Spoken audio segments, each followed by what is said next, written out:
settle as I look toward the sea. Dust in your eyes like the water. As the tide, it consumes me. You would never save me if my walls came down. Head is underwater, you would let me drown. Watching as I suffocate. Darling, pull the trigger, honey, steal my crown. Choke me till I black out, put your hands around. Cut out my heart, I'm guilty. She said, worship me. I control the air you breathe. Worship me. My forgiveness sets you free. Worship me. I control the air you breathe. Worship me. My forgiveness sets you free.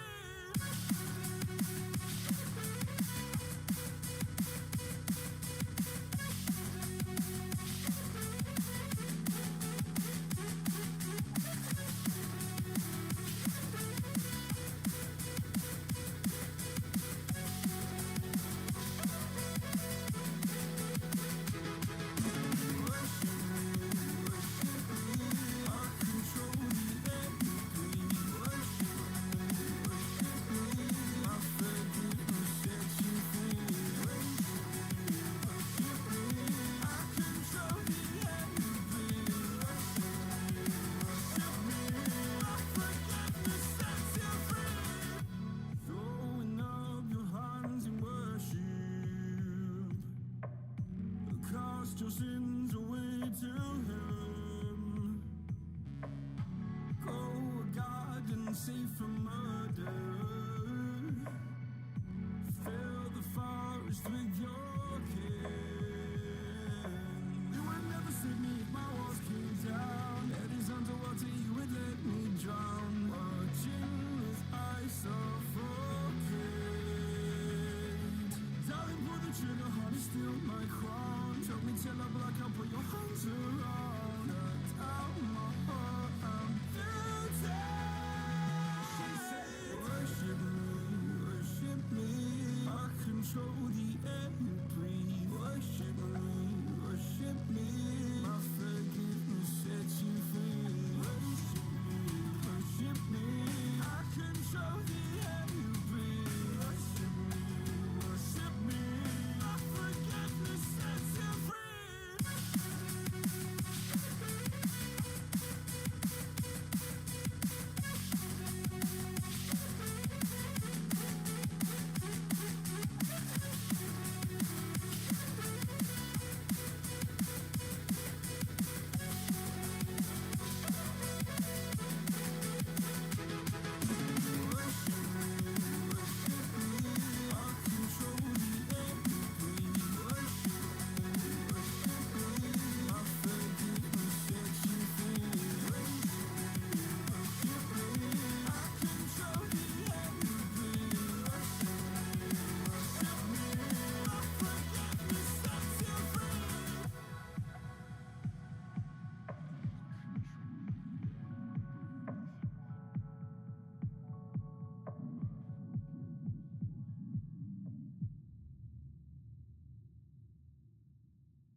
Hey, Thirst, come drop that beat.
so sweet to me. This is where I wanna be.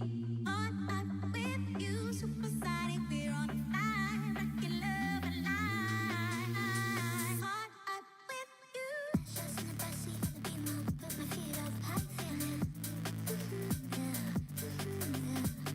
Just in the backseat of the Beamer, put my feet up, how you feeling? Yeah.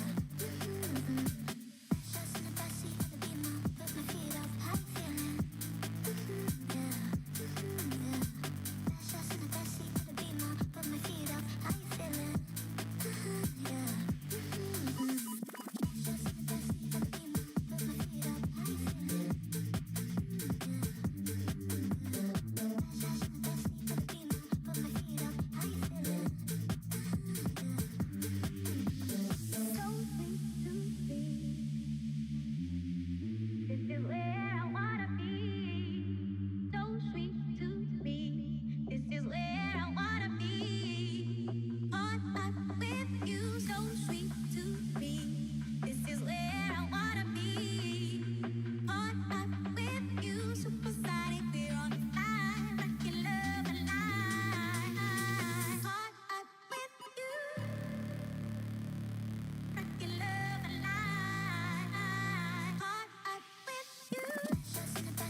Pump up the bass line.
Pump up the bass line.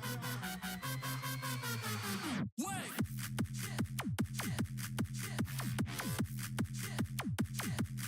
Pump up the.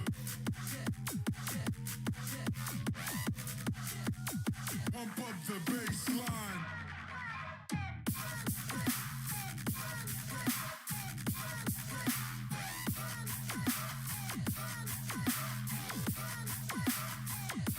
Pump up the.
always goes much better in my head, but the feelings end up wasted. So I'm sorry for breaking down when you said you got me. I'm used to being let down, but I'm hoping if I'm falling too fast, then you'll catch me. You'll catch me. So I'm sorry that you might have to see I'm not flawless. I promise that I'm facing my problems. If I'm falling too fast, will you catch me? Will you catch me before I crash?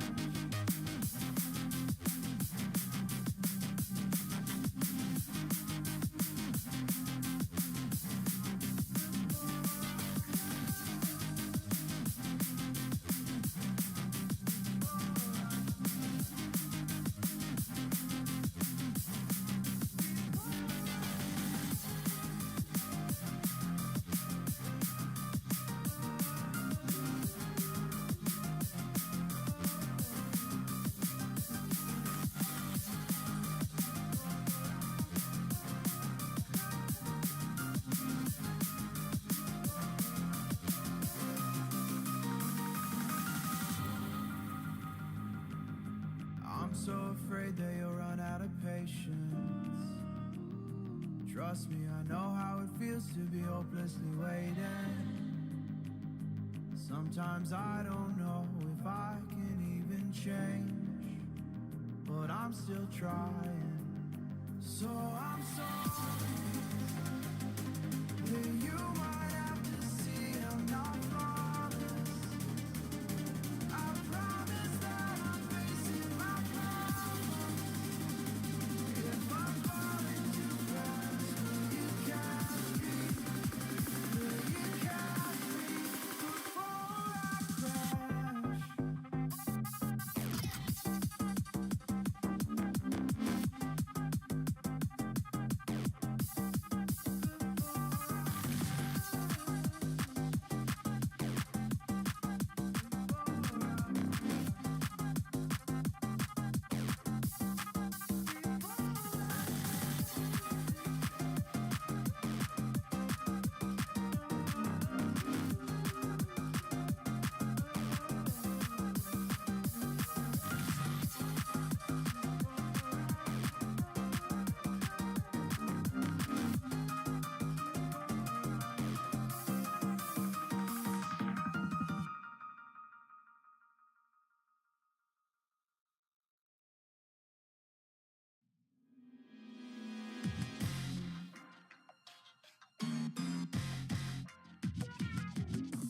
You'll never love me like you love JT back in '03. Up on MTV on a stage wearing shoes made of diamonds, singing songs about you like a siren. No, I won't be what you seem to need, 'cause I don't see what you seem to see. Ain't got troops in a crowd all united, ain't got you screaming loud and excited.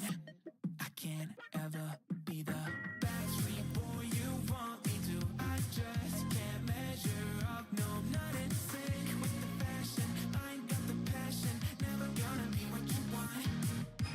Backstreet boy you want me to. I just don't dress the part, no, I ain't got Nikes and my hair is spiky, and we both know that I can't be your backstreet boy.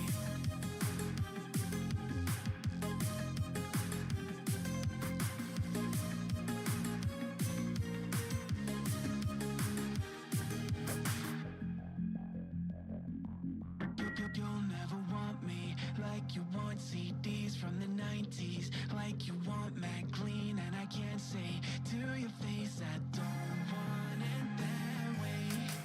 You seem stuck in the decade that you were born. Open one day and wake up on a tour bus headed to Rome for a Coliseum concert with thousands of crazy fans looking up at the stage at me dancing, knowing I'm your man.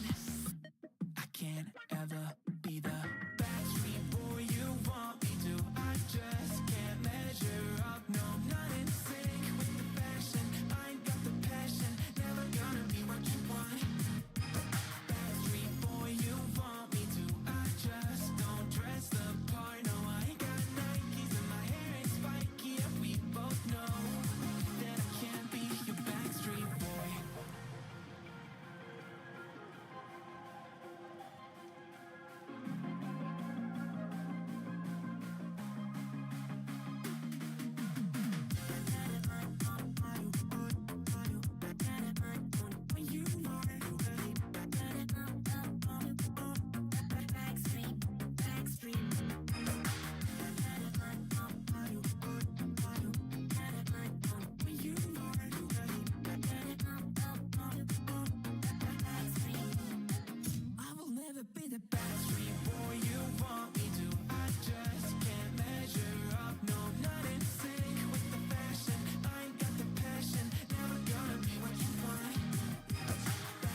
You take the light with you and you go. You're not coming knocking on my door now. I try to lie, was it always so?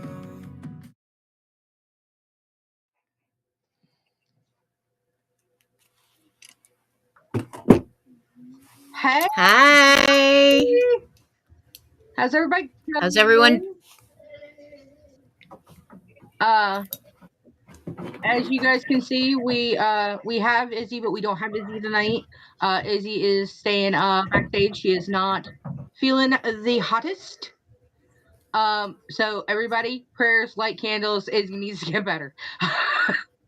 But I am your host, Julie Fisher, author of Destined for More, Four Queens, Four Kings series, Crossroads, the Double Edge series, and many, many others soon to be coming out as soon as they're friggin' done. Over to the other side, now I get to point the right direction.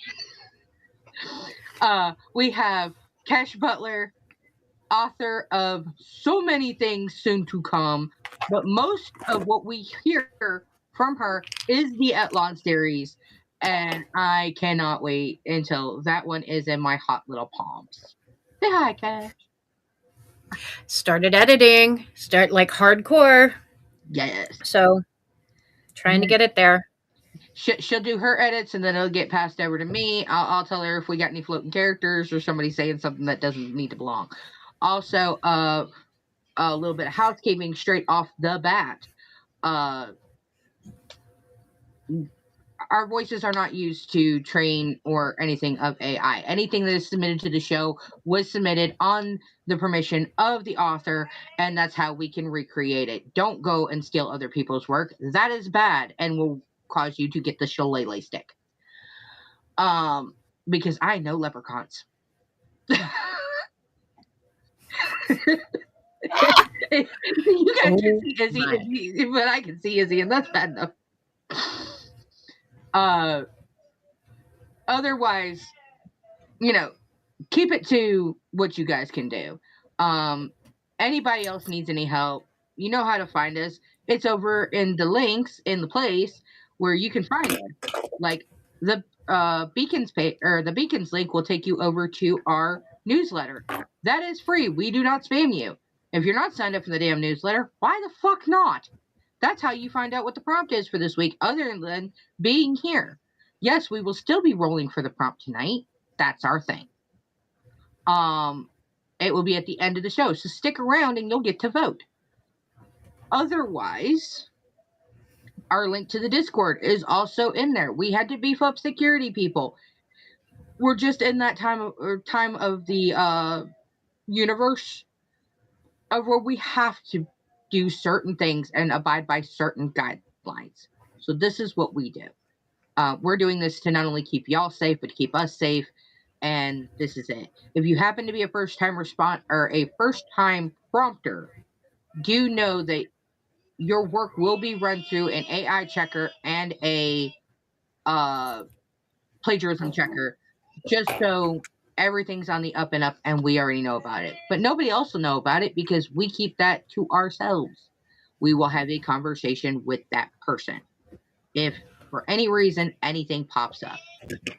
Otherwise, get your snacks, get your drinks, go to the bathroom, because while we only have 6 prompts that we're going to be airing out tonight, it is going to be a pretty intense show. I know the heavy hitters of the evening, and this is just where we're going to be.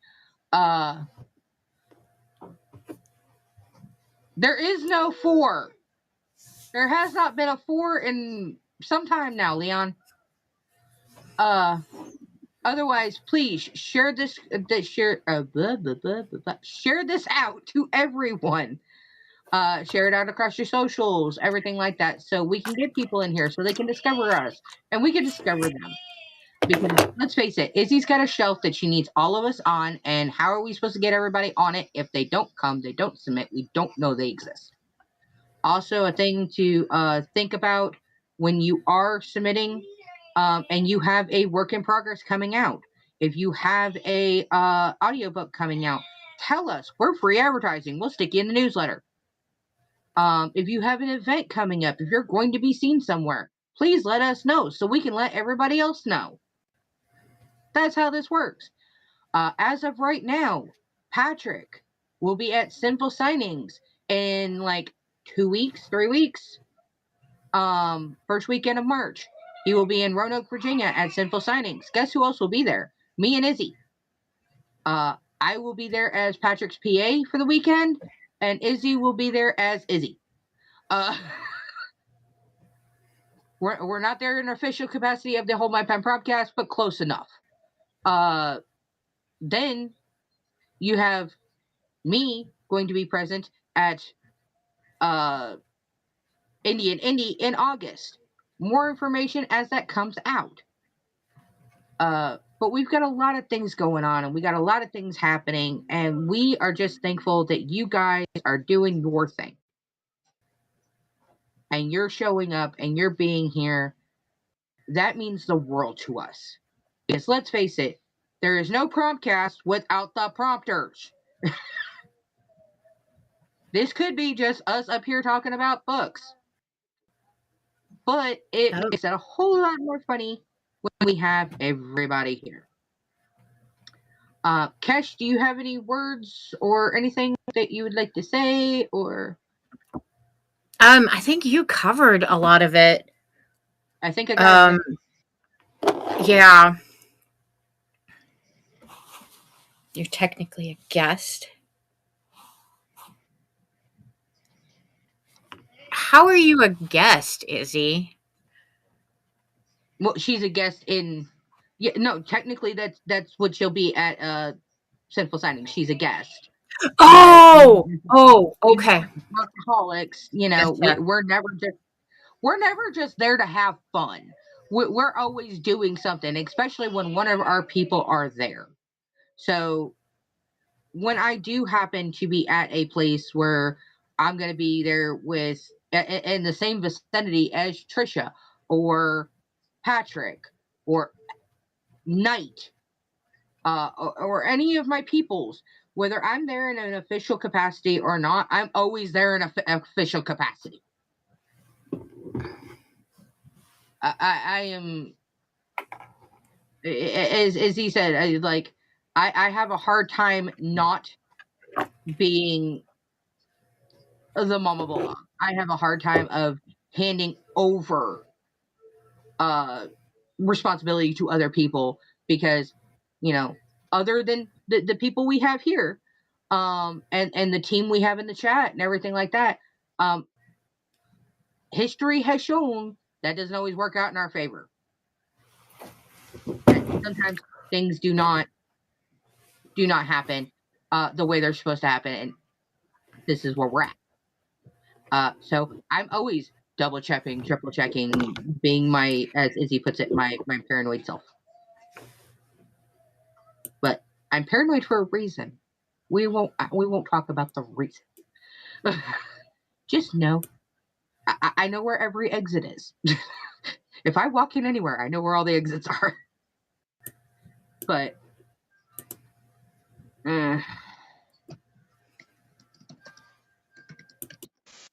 either which way, we're gonna go ahead and roll and get this party started. Let's see who our first prompter is for the evening. Oh, it'd probably help if I. Who is not muted? Oh, that's not muted. I was like, what is not muted? Okay. It's Ace. Okay. Oh, it's the whole thing. Okay. Let me get my glasses on. Yes.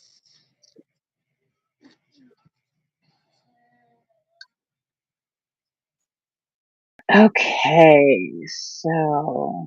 Yes, Izzy, I know very well that you're not accusing me of anything, but it's just fact. And a lot of people who have been around us all knows that fact. Yes, Leon, there is a wheel now. We brought the wheel out for January, and I like the wheel, so we keep the wheel. It makes Julie feel important.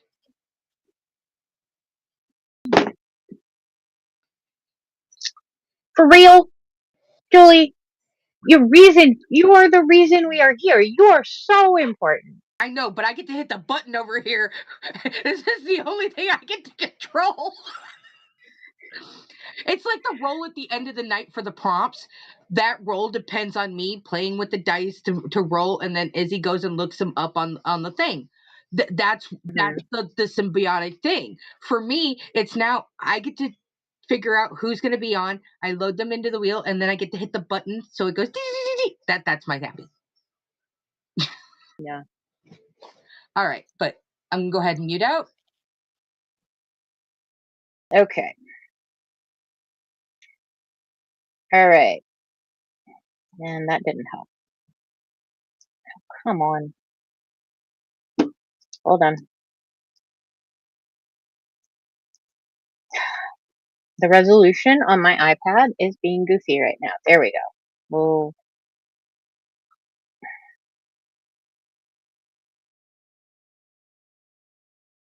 of course, this is going to be like this. So I can only see half the story. Give me a second here. Whoops.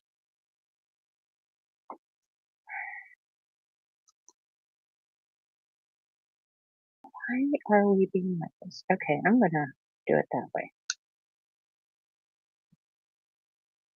There we go.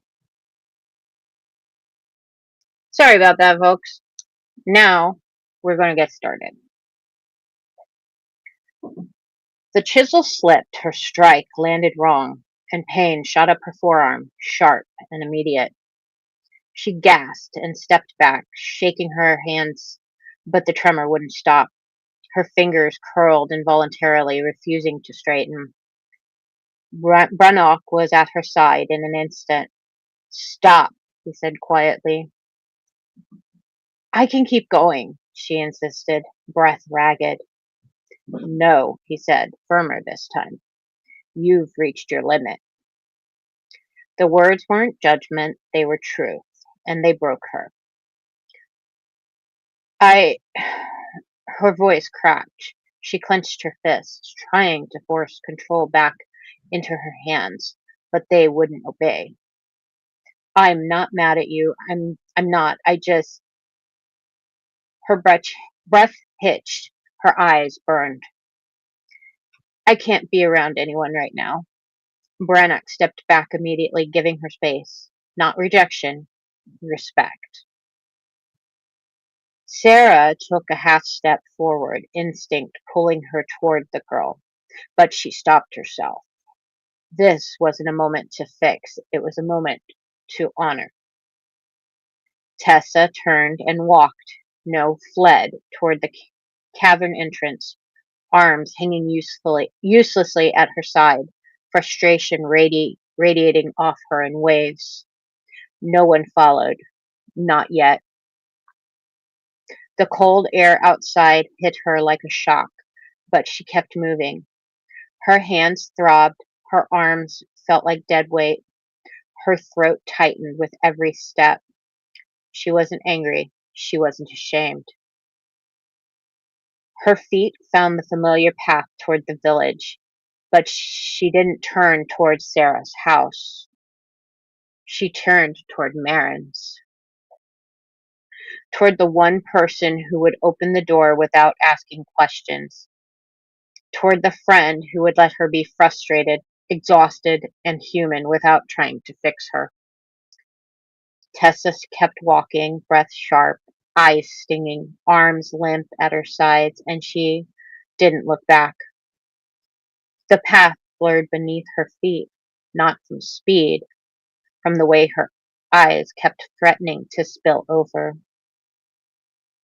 She didn't think, didn't plan, didn't replay the moment her arms failed. She just walked. Her hands twitched uselessly at her side, fingers curling and uncurling without strength. Every step jarred her shoulders, but she didn't slow. The village passed in a haze of stone walls and muted voices. No one stopped her. No one called her name. She couldn't have answered anyways. The stone brick house came into view sooner than she expected. Warm light shining in the windows, smoke curling from the chimney, the faint sound of something clattering inside. She climbed the steps stiffly, lifted her hand to the knock. Her fingers didn't respond. She stared at them, breath catching, frustration rising hot and sharp. Before she could try again, the door swung open. Marin stood in the doorway, hair wild, apron dusted with flour, holding a wooden spoon like she'd been mid-battle with a mixing bowl. She took one look at Tessa, the limp arms, the trembling hands, the red-rimmed eyes, and her expression shifted instantly. "Oh no," she said softly. "Not you too." She didn't ask what happened. She didn't demand an explanation. She didn't even step aside at first. She just reached out, hooked two fingers gently into the collar of Tessa's shirt, and tugged her inside with the same casual authority she used on her brothers. "Come on," Marin said, "before you fall over on my doorstep and I have to explain to my mother why there's a Tessa-shaped dent on our porch." Tessa let out a broken, exhausted laugh, more breath than sound, and stumbled inside. Marin shut the door with her hip. "Armstead?" she asked. Tessa nodded, jaw tight. "Hands useless?" Another nod. "Emotional stability hanging by a thread." Tessa sighed. Marin clicked her tongue. "Yep, classic day 4. She guided Tessa to the table, nudging a pile of half-chopped vegetables aside with her elbow. "Sit, don't argue. You look like a baby deer trying to stand on ice." Tessa sat, mostly because her legs didn't give her a choice. Marin grabbed a small jar from the shelf, popped the lid, and waved it under Tessa's nose. The smell hit instantly, sharp, herbal, almost spicy. Tessa jerked back. "What is that?" "Motivation," Marin said cheerfully. "Also, mint and fire leaf. Helps with circulation. My mother used it on me every time I overdid it in the quarry." She dipped her fingers into the salve and reached for Tessa's hands. Tessa pulled back instinctively. "I can't. It hurts." "I know," Marin said, voice softening, "but it'll help. And I promise I won't make fun of you until after the pain stops." Tessa hesitated. Marin raised a brow. "Do you trust me?" Tessa nodded. "Good. Then give me your hands, you dramatic little mountain sprite." Tessa let her. Marin worked gently, surprisingly gentle, massaging the salve into Tessa's palms, her wrists, the tight tendons along her forearms. The warmth spread slowly, easing the worst of the ache. Tessa's breathing steadied, her shoulders loosened. Her eyes stung again, but this time from relief. Marin didn't comment. She just kept working, humming off key under her breath. When she finished, she wrapped Tessa's hands in warm cloths and set them in her lap. "There," she said. "Now you look slightly less like you're about to collapse." Tessa let out a shaky exhale. "Thank you." Marin grinned. "Anytime. You're staying here tonight. I already decided." Tessa didn't argue. She couldn't. A soft knock sounded at the front door. Marin glanced towards it and then back at Tessa. "That'll be Sarah," she said quietly.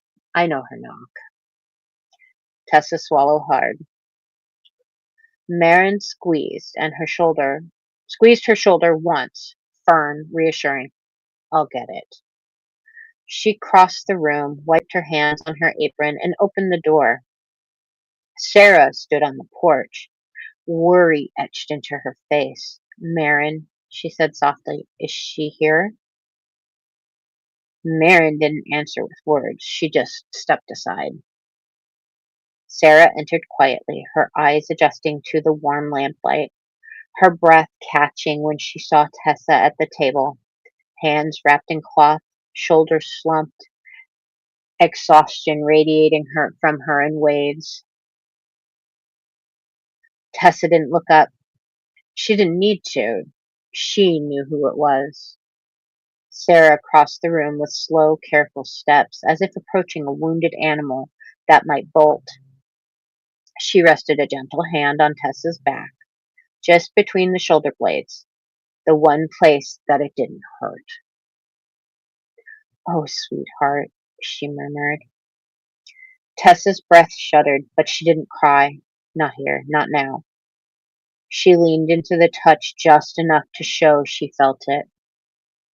Marin, meanwhile, was already moving around the kitchen again, not bustling, not frantic, just Marin-controlled chaos with purpose. Sarah's gaze drifted around the room, taking in the familiar stone brick kitchen. The cluttered shelves, the mismatched bowls, the herbs hanging from the rafters. But something new caught her eye. A small wooden carving sat on the counter, a bird, beautifully shaped, but unmistakably lopsided. Sarah smiled softly. It's strange what people choose to keep. New project? Marion glanced over to her shoulder. My first attempt at carving a bird. It's terrible. It's charming, Sarah corrected. It's lopsided, Marion insisted. Sarah's smile widened. Charming and lopsided. Marion huffed, but her grin betrayed her.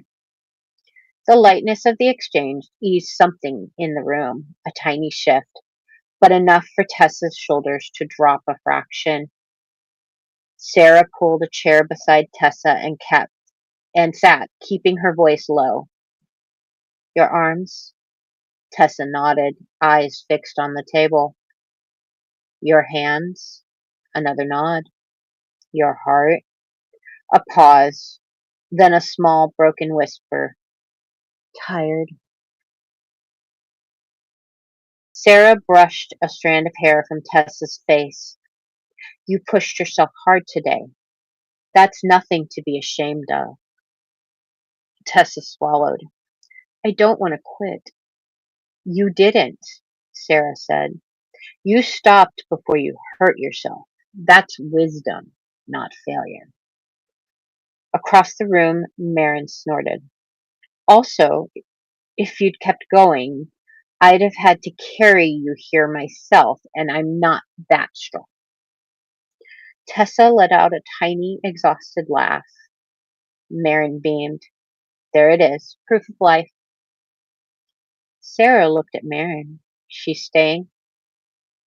Marin nodded immediately. Already decided? She's not lifting anything heavier than a spoon tonight. Sarah turned back to Tessa. Is that what you want? Tessa nodded again, this time with more certainty. Sarah exhaled, relief softening her features. All right, you stay here. Rest. Let Marin take care of you. Marin placed a hand on her hip. I'm excellent at care. Terrible at subtlety, but excellent at care. Sarah chuckled. I know. She straightened, smoothing her apron, and leaned down to press a gentle kiss on the top of Tessa's head. I'll come by in the morning, she said. Sleep well, sweetheart. Tessa whispered, Thank you. Sarah squeezed her shoulder once more and then turned toward the door. Marin walked out, lowering her voice. I've got her, I promise. Sarah nodded, eyes warm with gratitude. I know you do. She stepped onto the porch, the cool evening air brushing past her, and then returned inside and closed the door softly behind her. Marin stood there for a moment, hand still on the door, exhaling slowly. Then she turned back toward the kitchen with the brisk determination of someone who had been entrusted with something precious. Right, she said, clapping her hands once. Food. You need food. Possibly a miracle, but I'm fresh out of those, so soup it is. Tessa blinked at her, exhausted but faintly amused. I'm not really hungry, alive, capable of chewing. Marin waved a dismissive hand. Doesn't matter, you're eating. She moved around the kitchen with her usual chaotic grace, opening cupboards, closing the wrong ones, grabbing ingredients she immediately forgot she'd grabbed, humming tunelessly under her breath. A pot clattered onto the stove. Something sizzled. Something else nearby burned. Tessa watched her shoulders slowly loosening. Marin wasn't trying to fix her. She was just being Marin, and somehow that helped. Within minutes, a bowl of steaming stew appeared in front of Tessa. Eat, Marin commanded, or at least stare at it until it feels guilty and jumps into your mouth.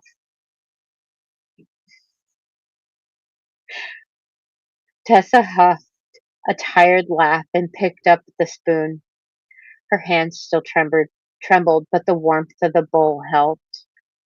The first bite eased something deep inside her, not just hunger, but the tight knot of the day. Marin sat across from her, propping her chin on her hand. So, she said casually, on a scale of 1 to my arms fell off, how bad was it? Tessa swallowed. Somewhere around my arms betrayed me, and I'm never forgiving them. Marin nodded sagely. Ah, classic betrayal. Happens to the best of us. She launched into a story, something about her own endurance test attempted last year,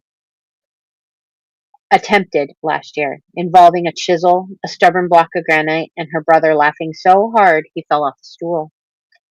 Tessa found herself smiling and then laughing, then wincing because laughing hurt her shoulders. Marin softened immediately. Okay, no more jokes. For at least 5 minutes. Maybe 3. She lasted 30 seconds. When the bowls were empty, Marin stood abruptly. Up, she said. Bedtime. Tessa blinked. Already? Yes, you're staying here, which means I get to boss you around. It's the law. She shrugged, tugged, blah. She tugged Tessa gently to her feet and guided her down the short hallway to her room. The space was small but warm. Blankets piled on the bed, clothes scattered everywhere, a half-finished carving on the windowsill. Marin surveyed the floor, hands on her hips. Right, I need to make space for you, which means she kicked a pile of clothes into a corner. There, perfect.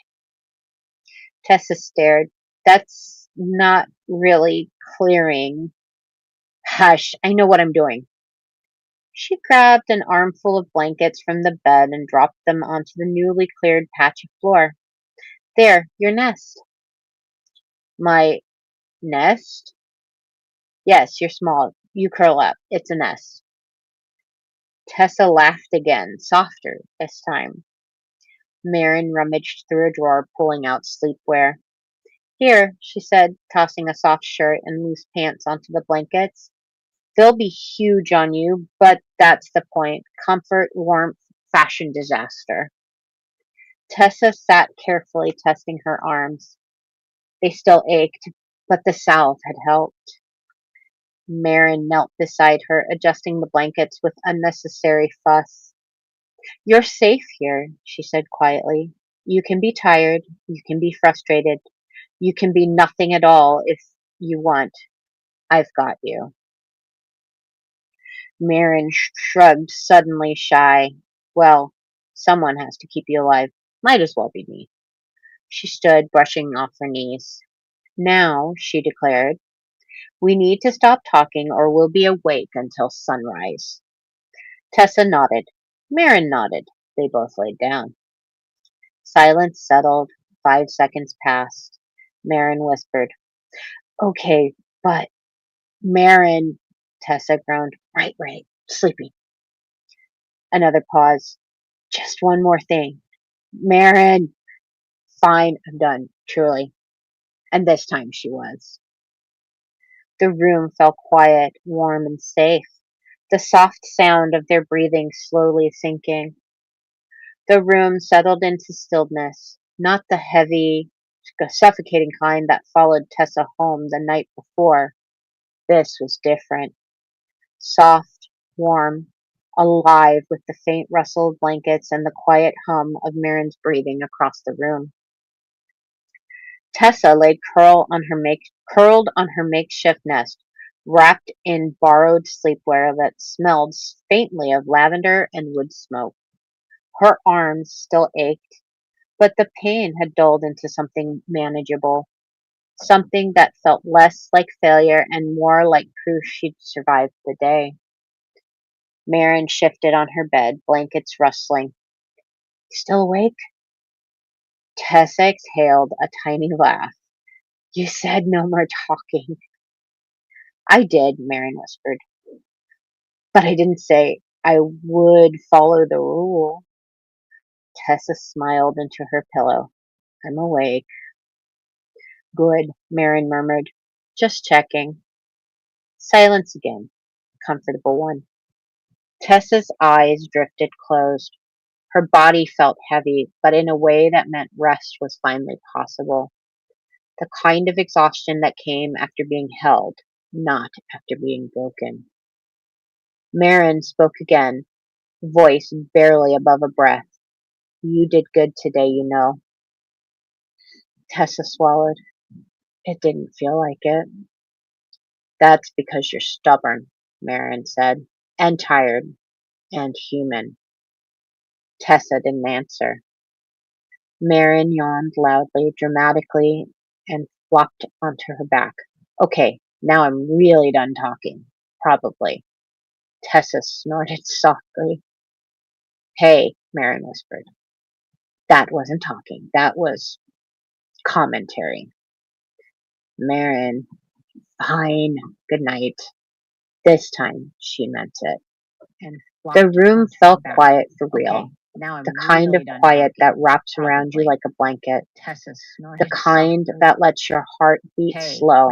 The kind that makes the world feel survivable again. Tessa's breathing deepened, her muscles loosened, and her mind finally stopped replaying the moment her arms failed. She drifted, and for the first time since arriving in Hearthstone, she fell asleep without fear, without shame, without the weight of the day crushing her chest. Just warmth, just safety, just Marin's soft, steady presence across the room. Tomorrow would come, but tonight she rested. Dun dun dun.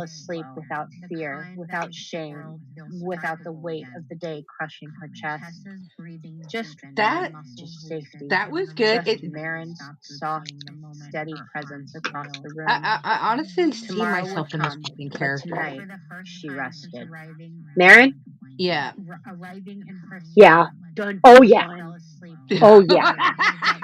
Okay. Especially after the conversation we were having before we went Right before we live. went live, yes, very much so. But it's the okay. I know you feel like shit, and you can stare at that bowl until it feels starry enough for you that it's going to go and get in your mouth anyway. But you still need to eat. That was hilarious. Hilarious. Ace, by the way, I loved some of these lines that you had. They were hilarious. Definitely got some good one-liners. I would love to see where this ends up. Yes, definitely. Let's see who gets it next. That was hilarious. Ace, by the way, I loved some Yeah, of it these did. It definitely lines that needs you had. a little bit of They editing. were Or we got an echo. hilarious. Izzy, can you see? Yes, definitely. Let's see. According to Izzy's background, we ain't got nothing. That was Hold on. Yeah, it definitely needs a little bit of editing. Trisha! Oh, Trisha. And I'm going to get to do this one. Why? Because it's short. And Oh, you're doing this one? According to I'm going to go ahead and do background, this we ain't one. got nothing. Okay. I want to do at least one. Hold on. Yeah. Trisha's like, oh boy. It's not that bad. Oh, Trisha. And I'm going to get to do this one. Why? Because it's short. All right.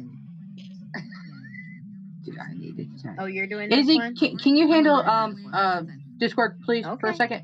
I want to do at least one. That's the only problem with having my volume on. It's like I get the beat. Like, It's not that bad. Okay, everybody. One, Miss Trisha Jones, which is our first prompter ever for the Hold My Pen Promptcast. Back when it was originally Julie's Weekly Writing Prompt Challenge. That's the only problem with having my volume on. It's like I get the beat. Like, It's not that bad. Okay, everybody.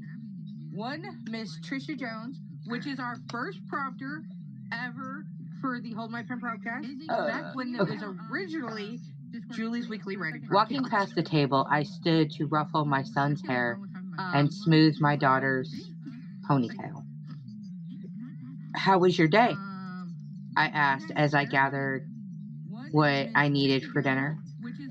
It was a day, my daughter sighed as she switched what homework she was working on. Past the table, I stood. Nothing happened today? I asked. And smooth. Just the normal school stuff, she said. It was a Monday. How was your day? I asked as Okay. I gathered. I knew what there I was needed for something, dinner. but I didn't push. It was a day. My It was daughter okay. sighed I got an as A she on my math switched midterm, what my homework son she was working said on. with no emotion. Nothing happened I today? stopped chopping the asked. carrots. Just a normal. That's school great. stuff. I'm She proud said. of you. It was a Monday. How was your day? He just shrugged. I sighed and Okay. went back to making dinner. I knew there was something. Just then, my but I husband didn't walked push. in. It was a day. I looked up. It was okay. Where did you I go? got an A I never on saw my you math leave. midterm. My son. I remembered what you with said. No emotion. You were I stopped chopping the carrots. going to That's the great. attic for. I'm proud of you. He said, holding up a box. He just shrugged. That was the moment I remembered what I was looking for. Just then, my A husband box walked of in. baby clothes I looked for up. my niece, Where did who you was go? having her first I never saw baby. you leave. Oh, honey, I thank you. remembered what you I said. gave him a quick kiss. You were Our son started shaking his going head. to I the looked at attic. him. What? He said, holding up I a looked box. at it. I asked, That confused. was the moment I remembered what I was looking for. A box of baby clothes for my niece, who was having her first baby. Oh, honey, thank you. I gave him a quick kiss. Our son started shaking his head. I looked at him. What? He said, holding up I looked at it. I asked, confused. That was the moment I remembered what I was looking for. A box of baby clothes for my niece, who was having her first baby. Oh, honey, What thank happened? you. I gave him a quick kiss. Our son started shaking his head. I looked at him. Um, He said, holding up. I looked she at dropped. I asked, confused. That was the moment I remembered what I was looking for. A box of baby clothes for my niece, who was having her first baby. Oh, honey, What happened? I gave him a quick kiss. Our son started shaking his head. I looked at him. So she I dropped. asked, confused. Am I echoing at all?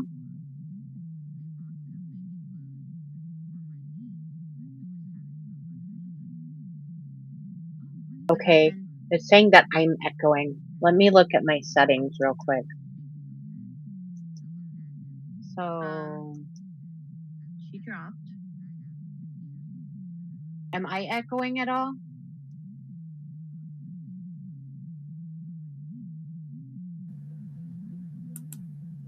How does that sound? Okay, it's saying that I'm echoing. Let me look at my settings real quick. So she dropped. Am I echoing at all? Okay. I just turned my phone off. Is that? I thought I had the sound muted.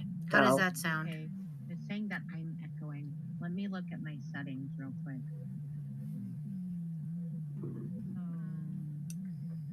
Hmm. Am I echoing at all? We're working Okay, on it. I Let just me turned my see here. phone off. Is that? I thought I had the sound muted. How does though. that sound? Hmm. I wonder. Hold on. We're working Okay, on it. I Let just me turned my see here. phone off. Is that? I thought I had the sound muted. How does that sound? Does that sound better? Hmm. I wonder. Hold on. We're working on it. Let me see here. Off. Is that? I thought I had the sound muted. How does that sound? Still the same. Does that sound better? All right. Hold on. I wonder. Hold on. We're working on it. Let me see here. Is that? I thought I had the sound muted. Still the same. Does that sound better? All right. Hold on. I wonder. We're working on it. I don't know what it could be because I don't have anything on. No one's watching it, or if they are, they're on the other side of the house. I doubt it though. No one in my family watches this.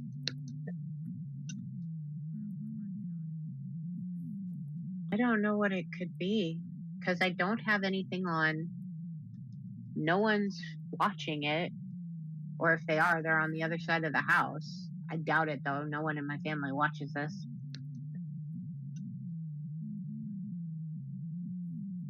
I don't know what it could be because I don't have anything on.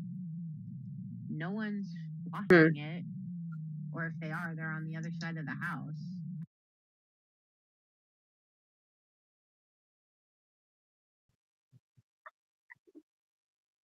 Izzy, do you want me to drop off and try and jump back in? Yeah, try that because it literally sounds like when I was out of the box. No. No. Okay. It sounds like something like there's like a motorcycle like revving. It's you. It was Izzy. It's Izzy.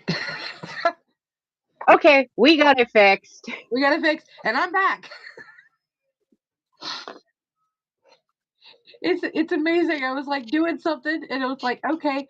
All of a sudden, I get kicked. So did the story finish before I got kicked, or No, where you were where like in the mid sentence. where did it stop? I forgot. No, I'm not. I'm no help. Can anyone where the story stopped? Can anyone remember what the last sentence was? I kind of.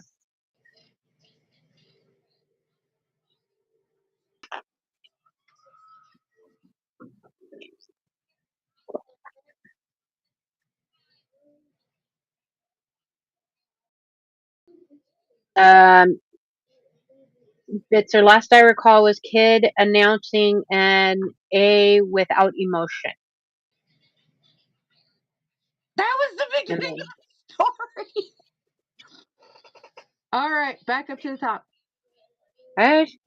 once more from the top. Once more from the top.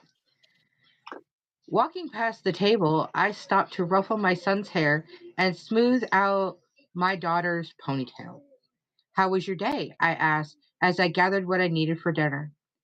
It was a day, my daughter sighed as she switched what homework she was working on. Nothing happened today? I asked. Just school stuff, she said. It was Monday. Okay, I knew there was something, but I didn't push. It was okay. I got an A on my math midterm, my son said with no emotion. I stopped chopping the carrots. That's great. I'm proud of you. He just shrugged and sighed, or I sighed and went back to making dinner. Just then, my husband walked back in. I looked up. Where did you go? I never saw you leave. I remembered what you said you were going to the attic for, he said, holding up a box. That was the moment I remembered I was looking for a box of baby clothes for my niece who was having her first baby. Oh, honey, thank you.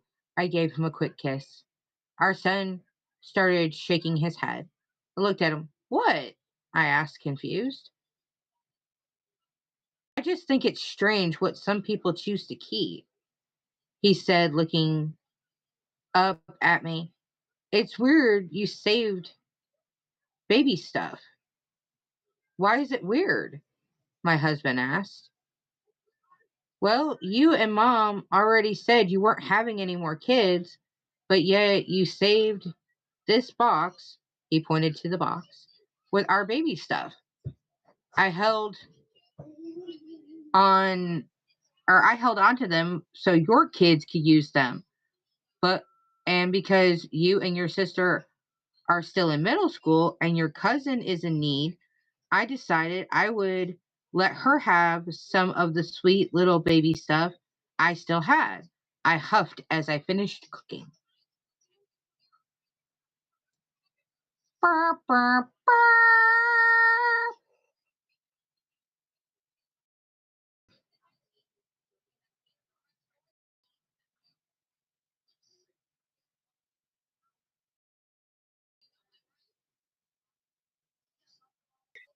Short and to the point. What we've come to expect from her.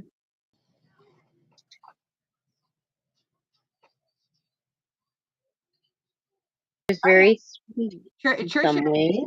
Yeah. is very a to the point kind of author, and we very much yes, very normal, very normal. I'm still waiting for like something to jump out of the baby box, like Annabelle, uh, because that would be a Trisha thing, or Dahlia, or even After the which anonymous way you like. There's a uh, lot of people that can have like little killer dolls run out of a, but no, this is very normal. Um, all right, now that we're back on track, I think, uh, let's go ahead and give it another spinny spin and see who's up next.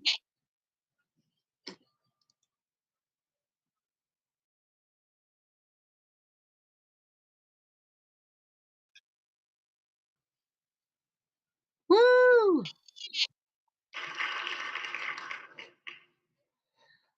C.M. Weller, also affectionately known in these parts as Spitzer K, or over in the Discord as Interneter.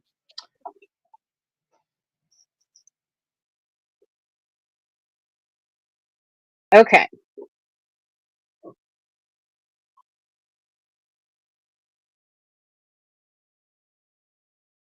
Cliff looked like the kind of place people came from rather than went to.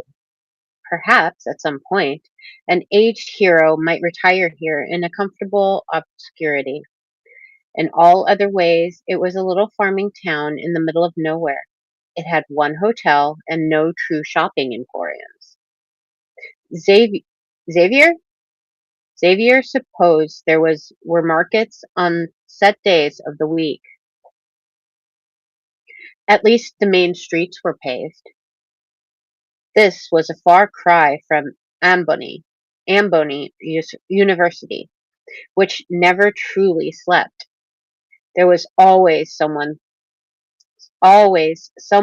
something selling, someone or something selling to another, even if it was a person with suspicious sausages in a bun.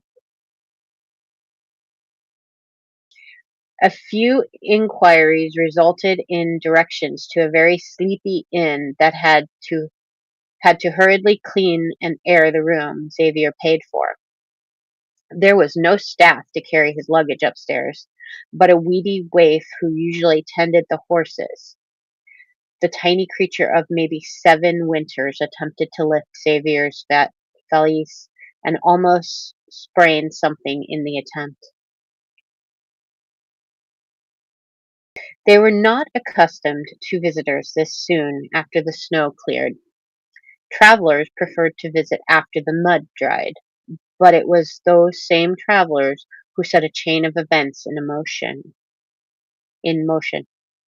They brought tall tales with them, of course, but one such tale caught Professor Meister's attention. He had listened attentively to stories of a bronze giant in the command of a tiny little woman. He scoffed at the exaggerations, but plucked an undergraduate from his select students to investigate and bring back the statue, of course, with whatever other finds might be of historical note, including local customs, oral histories, and curios. Sorry.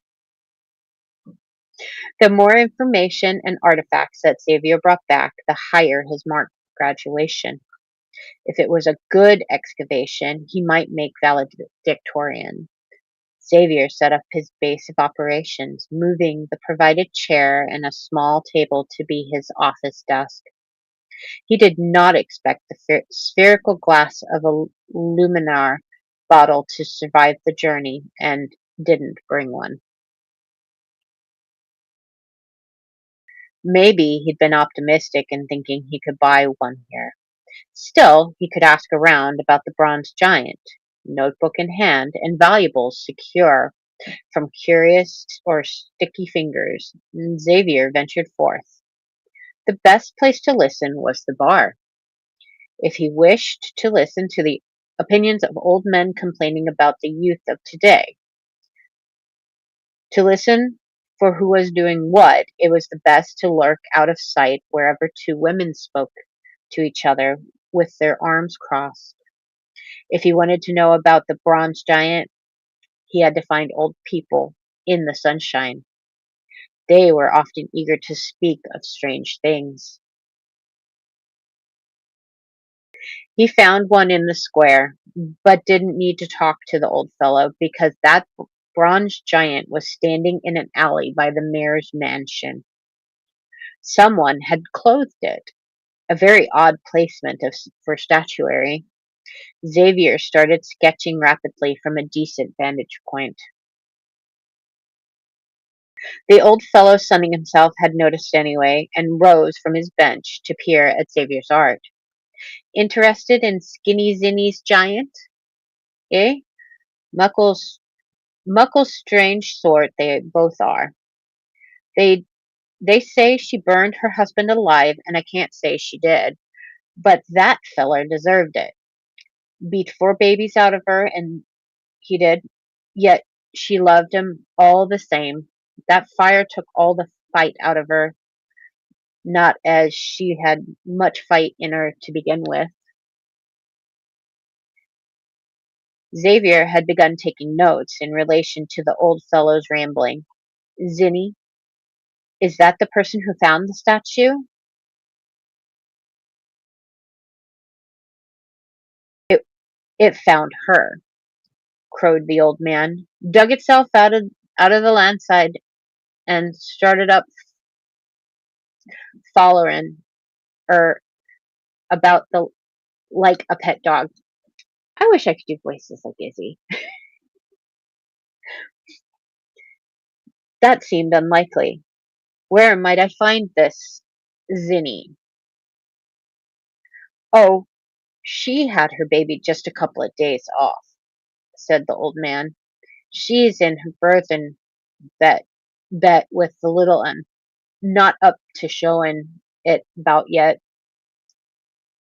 I would really like to ask her some questions. Is she receiving visitors?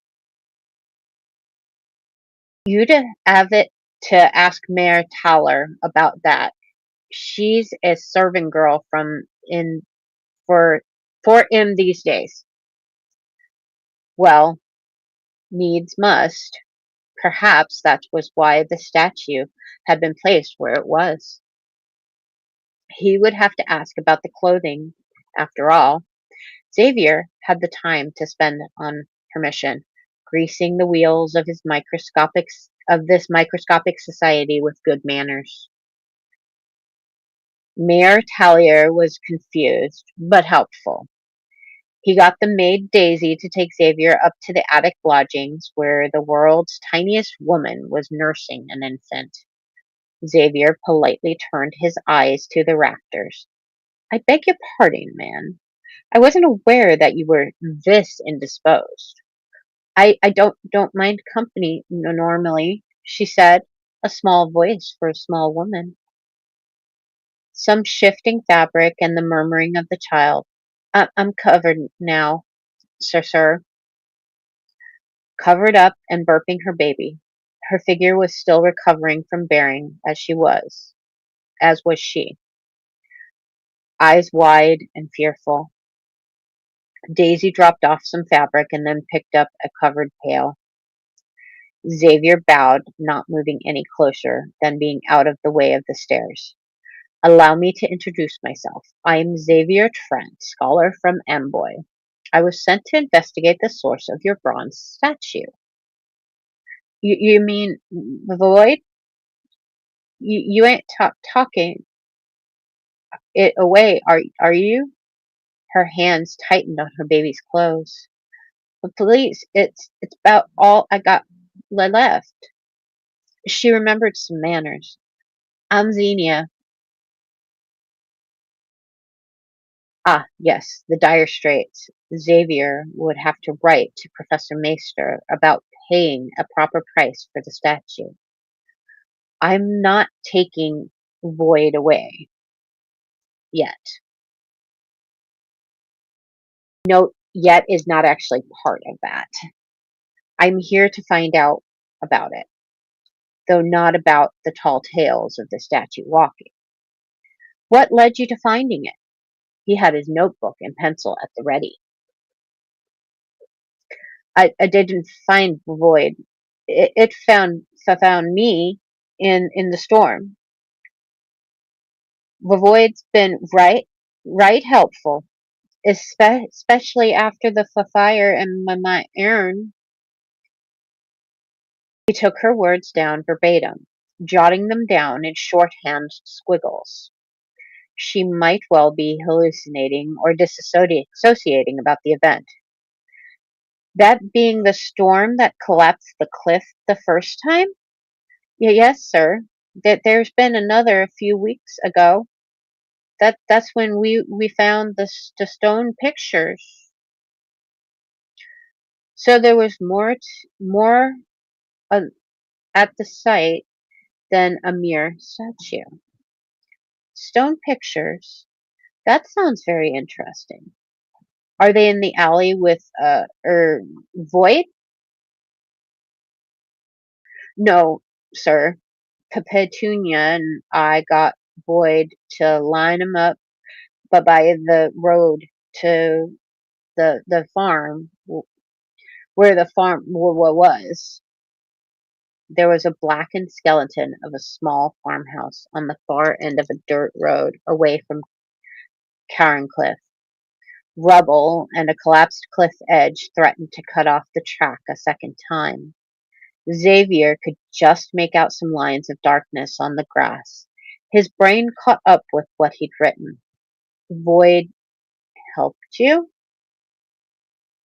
Yes, sir. She eased her infant into an impoverished crib and fell back to her pillows. I said it's been right helpful. Even when my Aaron, her voice cracked a little, when he busted up his arm trying to punch Void, she sniffled. If he just minded his temper, why would a man punch a statue? Xavier wondered out loud. Oh, Void ain't no statue, sir. It moves and talks for itself.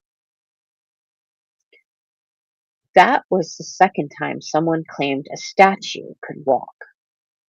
I would very much like to witness that, Miss Balvane. I understand you're not yet ready to rise, so is there a way to inspire Void to move and speak? I don't reckon so. I always just Ask nice. Her eyes shut for just a little too long. Please don't take it.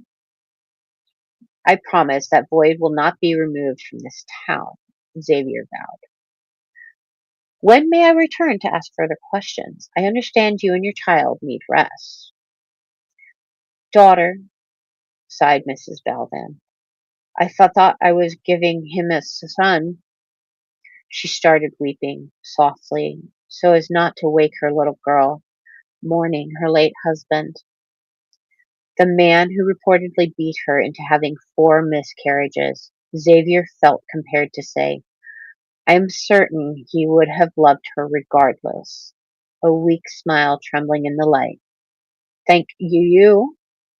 Xavier took his leave, gaining permission to visit again when Miss Balvin was in better health and potentially better spirits. He felt a little bit more ridiculous approaching the bronze giant. It was still as ever and exactly as Xavier drew it. I'm given to understand that you can speak, he said, feeling the fool. He almost soiled himself when it moved to face him. Its voice was low and its words slow. I do speak, it said Void. Astonishing, whispered Xavier. You are not a statue. Correct. He turned a page. What's your story? There was a storm. I followed a light, and Xenia gave me a stone that helped me remember. Since then, I have watched. I have learned. A very brief story for a very peculiar entity. And you spend your time here watching? Correct. What do you watch? People, animals, the weather. I watch all. A thing of few words. The gossip from the old man tickled Xavier's curiosity. What do you know about the death of Mr. Bell? Xenia did not set the fire. She wished to improve his temper, nothing more. It was fascinating watching Void speak. Impeccable metal turned as fluid as flesh and then returned to its immobile state. What do you want? I want to clear the road, said Void, and then I will fetch Xenia's treasures. Treasure! Xavier attempted to still his excitement. Treasures? Miss Balvin had found other artifacts? Correct. She had the footprints of her lost children and interesting stones she found during laundry. Boyd appeared to think on this information. It is peculiar what people choose to keep. Oh, so it was not a treasure that Professor Meister was interested in. On the other hand, it was rather sweet. And you don't go into that yourself? Others do not like to see me moving without Xenia. It turned its eyes to the sky, tracking a flock of birds. How is her health? That was an astonishingly normal question from an abnormal creation.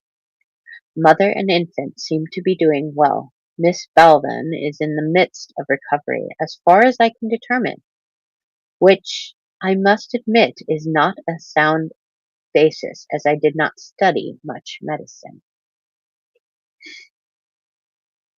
Void remained as still as a statue, but somehow conspired to look a little more relaxed. I heard screaming, then silence. I was concerned. A living statue, concerned. Xavier wondered how exactly he could report this to his professor.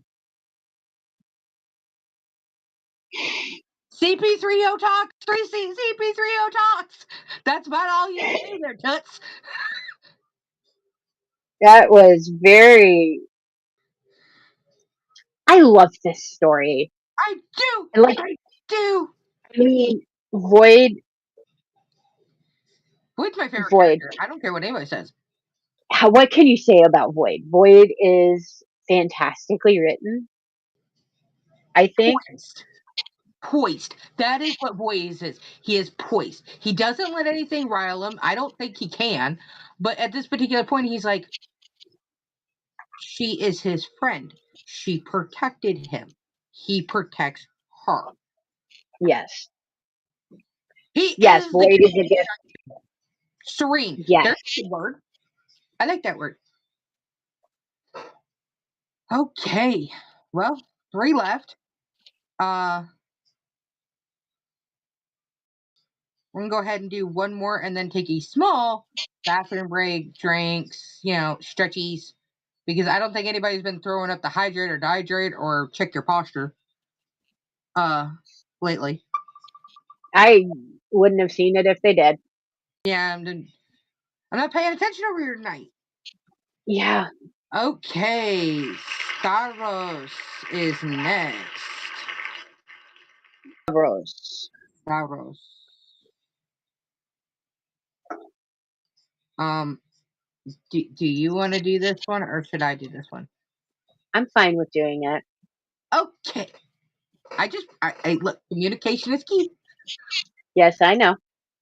Oh, hydrate or dehydrate or dihydrate. I always misread that.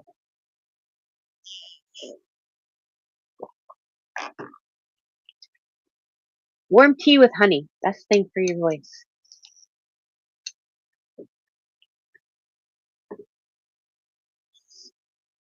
Okay, An Old Man's Guide to the Supernatural. From the attic window, the world looked entirely different. As Samuel Cullum aged, it seemed like the once vibrant sparkle of life dulled to a drab reality. Seasons came and went in the blink of an eye. Children became adults faster than food digested in his stomach. He let out a sigh as the final box of his daughter's old room was sealed in the attic. The purple bedding, dream catchers, and books all left to sit unused after his ex-wife left their small town for bigger, better things.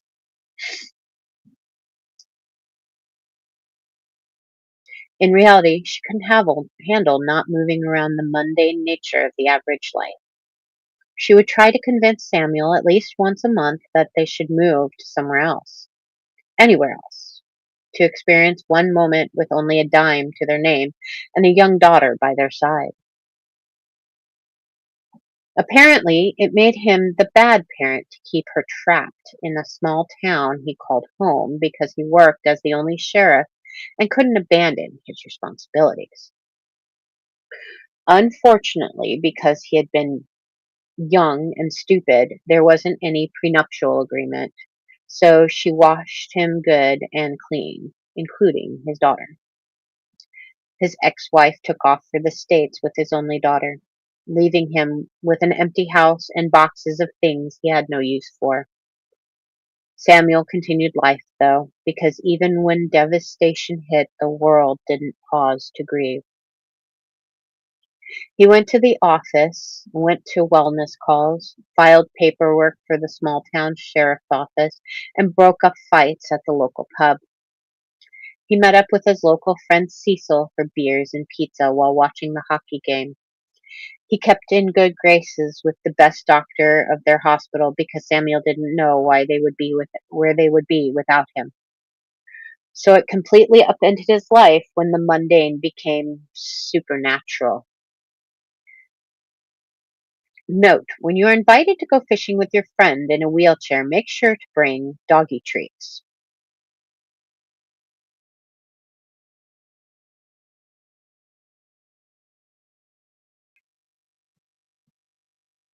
Okay, we're going to keep reading and find out what that means. It had been after a call from his daughter. Samuel had asked if she would be coming over the summer to visit like she had done when she was younger. Elisa said no. More than just no. It had been a hell no. Apparently, life in the States suited her far better than slow small towns.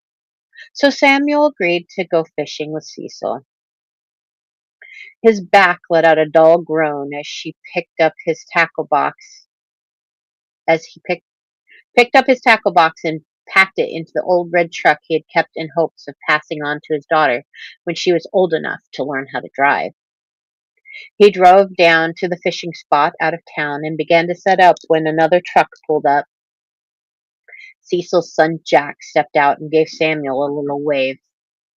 Jack walked around the truck and helped his father into his wheelchair before shutting the doors and grabbing the tackles from their own truck. It's a nippy morning today, Cecil said brightly. Good start to a day of fishing, Samuel grunted as he fiddled his bait on his hook. Did Elisa say she was coming back? Jack hasn't seen her since she was at least 12. He's starting to sound like a lovesick puppy. Cecil's wheelchair creaked as he stopped by Samuel's fishing chair and put up his wheel brakes. Oh, come on, Dad, Jack groaned and hid his face as he sat on the log nearby. The boy was about 15 now and was about 2 years younger than his daughter. He couldn't fault the boy for liking his Elisa. She had her mother's good looks and his stubbornness. She could do well with whatever she well, ugh. She could do well wherever she was, but the issue wasn't Elisa didn't see how turbulent her mother's lifestyle was. His ex-wife, Robin, quickly found a new boyfriend after moving, someone in a fast-moving lifestyle. He played lacrosse and took her mother with him on the grand trips frequently, leaving Elisa with a nanny or, when she got older, all by herself. Except because of custodial visitation, she was in the age range where Elisa could dictate for herself if she wanted to visit. She said she's not coming. Apparently life's too slow for her out here in Carsland. Samuel frowned as the worm-scented bait that fell apart on his line. Blasted Amazon cheap crap. Last time he'd tried to get something new from the internet. Why change what ain't broke? The bait at Million Mike's did the job. Samuel palmed the last bracelet Elisa had made at her camp when she was 9. It was frayed and the pasta had mostly broken off, but it was something she had made for him. It's strange what people choose to keep, Cecil muttered as he stared at Samuel's bracelet. With a grunt and a grumble, Samuel shoved it into his denim jacket and grabbed a hold of his rod once more. Not as strange as you with that fish you caught once, Samuel said. It was a 27-inch walleye, and it's normal to give your trophy a kiss, Cecil grumbled. Jack stood up from his log. You old men are so weird. Then he walked to their truck while shaking his head. The two men fished for longer before a call came to Samuel's phone about an attack on a fisherman. With a wave bye and a pole in hand, he took off for the site. Samuel reached the crime scene and he was greeted with a man leaned over a boat washed up on the shore of the river. It was Dan O'Keefe. He had been a local. How did Dan pass? Samuel asked the officer at the scene. Looks like animals, sir. His neck's all slashed up. Officer Jean passed the camera. Precise slashes ran along his neck, each exactly the same size and length, but closer together, like a bear's would be, except something about the marks felt off. Almost too clean. We will have to send him to Strathmore for an autopsy. We don't have a morgue here, Samuel muttered to himself. Their small town wasn't built for the dead. The most crime they had on the regular was theft, breaking and entering, or something domestic. Were there any bears nearby? Samuel asked Officer Jean. No, sir. That's what's strange. The bears would be preparing for winter around this time. Samuel looked over the taped off scene in confusion. If it wasn't bears, then what was it? The ringing of a phone interrupted his thoughts, and then his pocket vibrating start and then in his pocket vibrating as he accepted the call. Hey, Sheriff, his acquaintance and the only other doctor in town, Charles Wood, answered. What's up, Doc? I just finished looking over a crime scene.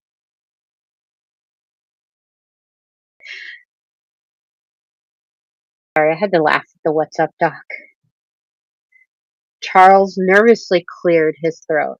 I heard you were meeting up with Cecil and his boy. You sure that's a good idea? Samuel rolled his eyes. Of course it is. He and I go way back. Except there was something off about the way his wife died, and I even had a look over her body, and it's odd to find animal and human marks on a body like that. A note of concern came through the phone. Samuel gave Officer Jean a nod before walking back to his car. We have talked about this.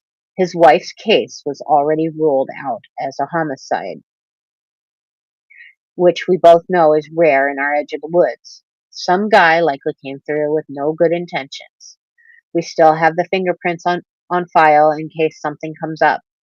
But like we told Cecil, it's a long shot for our small police department to find anything. He turned on his car and placed the phone on the passenger seat, quickly pulling out and making his way back onto the road. I don't know, something felt off about it. Just keep your eyes open, Charles said. I always do. Anyways, I got it. Just as he's about to say his goodbyes and hang up, a large, bear-sized creature darted out in front. He swerved and pressed on the brakes until he was inches away from wrapping around a tree. Mother of Charles, I gotta go. Something massive just ran me off the road. I'm all right, but I need to see what it was. Wait, Charles called out as Samuel's finger hit the button. Whatever it was, it had to be a bear. There was no way a wolf could be that huge. Samuel climbed out of the car and followed the creature's path. It took him halfway up the hill. The sun was beginning to dim above the trees and the air chilling on his breath.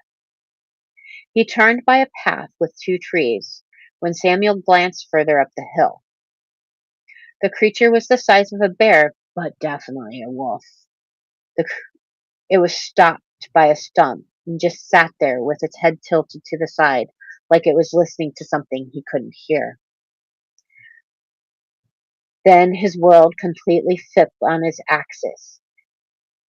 In the giant wolf's place stood a boy, one of the boys on Cecil's land.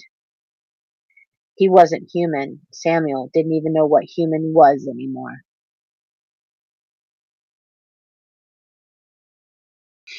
Dun dun dun!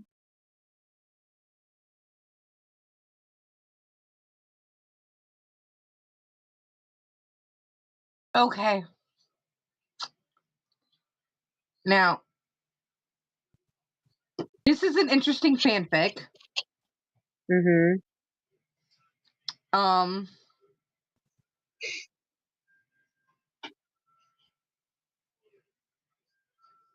Funny.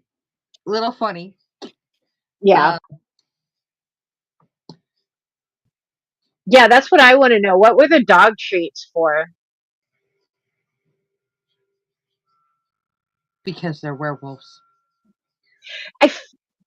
You give dog treats to werewolves? Well, technically, wolves are dogs in some form or capacity. So, Okay. bone here is not going to hurt them. We'll go with it. It'll clean their teeth. But then again, I had an uncle that ate milk bones as a snack. So, I mean, like, we're not going there. What started out as a $10 dare ended up being a $50 bi-weekly habit.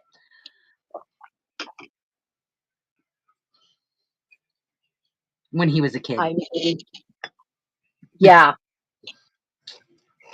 I mean, kids eat weird things. So.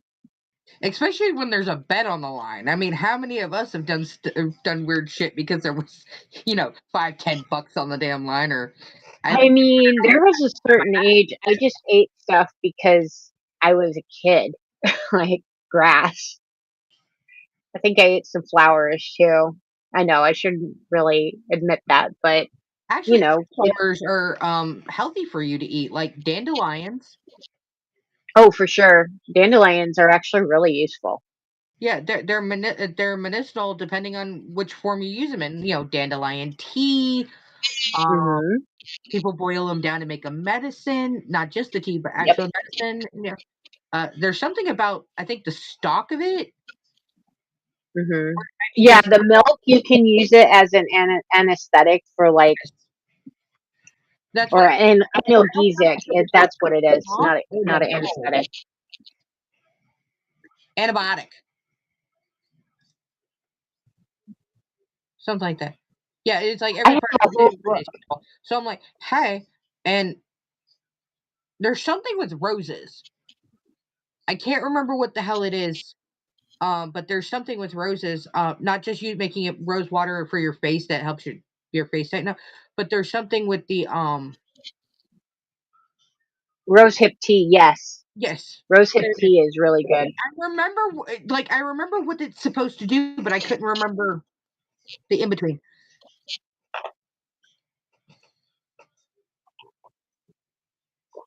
Well, are we moving on to the next? Okay, yep. No, well, actually, I think we're gonna take a quick little 5-minute break. Everybody get up, move around, go ahead and go to the bathroom, refill your cups, stuff like that. Um, we've only got 2 left, and this seems like the most logical time to just go ahead and take a 5. Mhm. Yep. So everybody get up, move around, go do what you got to do. But we will be back in about 5 minutes. Bye. Well, not bye, but see you in a minute. Hey, don't.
Welcome back. Welcome back, guys. Everybody get a good refill on their drinks and food or snackage. We got a lot of Yep. really good ones tonight. We got 2 left. So without further ado, let's spin the wheel.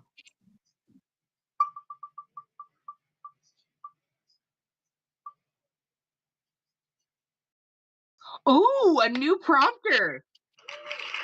Oh, Yeah, it's technically and I mean new to the show because the other one is Styx, and Styx has a submitted for the show this year. So Styx is gonna end up being last. But okay. Gallagher is new all the way around because they have not submitted for the show yet. Actually, that was one Yes, I yes, yes. bullied.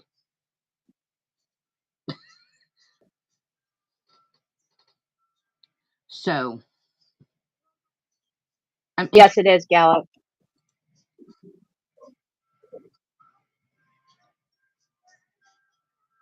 yes, Yes.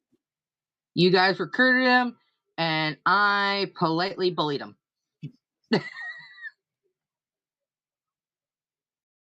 That's how that works.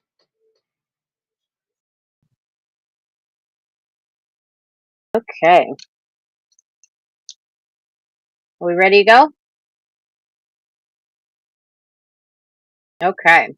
So, this is called the day-to-day of a demonic houseworker.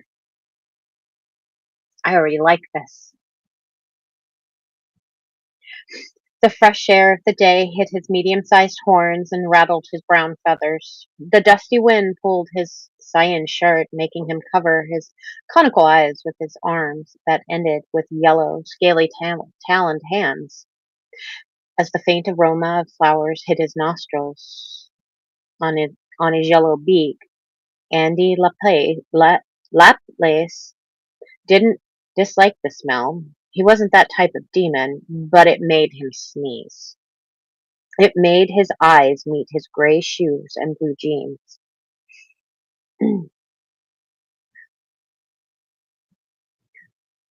Eh, Andy said, raising his head towards the house in front of him. Oh my goodness. He was called here for his job as a houseworker. A normal job in a normal, medium sized house with a car in place and a simple garden. Nothing out of place beside the spiritually familiar sensation. Why does this feel like the afterlife? Andy said to himself as his head inhumanly tilted to his chest quizzically. He went to the front door and pushed on the doorbell. The door opened, letting him see the cause of the feeling.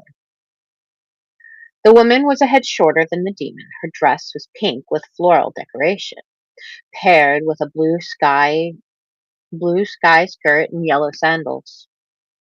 She was a bit plump, but not enough to say she was overweight. Her red hair ran to her shoulders and back. However, the feature that stood out the most for Andy was her entirely scarred skin and her platinum eyes shining with an ethereal light. I didn't think I would meet a true undead here, Andy blurted out, surprised to see such a woman. Ghosts are more common. The woman just stared at him for a bit, making him uneasy, and responded, well, some of us have far more strength of will than others. Yeah, I imagine. You are bound to this place, right? No matter, I'm here to help clean the house, as you asked, Andy said as he offered his taloned hand to the undead woman. My name is Andy. And yours? She accepted his hand. Kali. No, I'm not bound here. I realize it would be impractical, Callie admitted as she moved into the house with Andy. You moved your bind somewhere, didn't you? Andy asked. Looking inside the house, he noticed layers of dust. It wasn't badly maintained or even that much of a pigsty, but he could easily spot detritus. Wait, detritus, I think. Okay. Sorry. Some do not appreciate what I am, so it is by necessity, the undead woman said, her glowing eyes looking down at the wall like it was the most interesting thing in the world. It doesn't help that some of us don't get back right.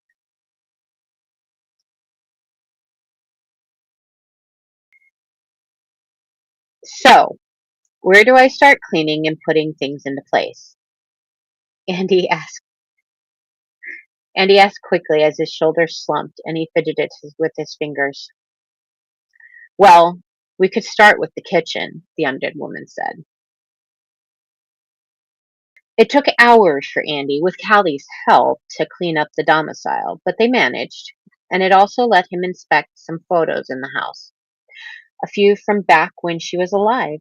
She seemed to have married twice, judging by the photos, one of a man, then a woman. They seemed oddly similar in features. Both had brown hair, green eyes, and tanned skin like stone. The man wore black pants and a green skirt. Shirt. Shirt.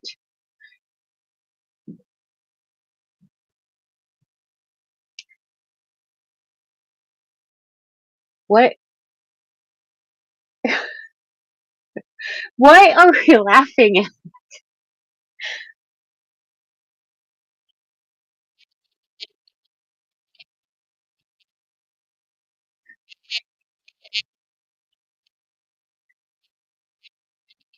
Okay, evidently there's a side conversation going on here, and I'm totally lost. Okay, so I'm going to start back over that in that paragraph. It took hours for Andy, with Callie's help, to clean up the domicile, but they managed. It also let him inspect some photos in the house, a few from back when she was alive. She seemed to have married twice, judging by the photos, one of a man and then a woman. They seemed oddly similar in features. Both had brown hair, green eyes, and tanned gray skin like stone. The man wore black pants and a green shirt. The woman, a female troll, had a skirt with a bovine tail and a hole on her back in one photo of the couple dancing. But other than that, it wasn't strange for him.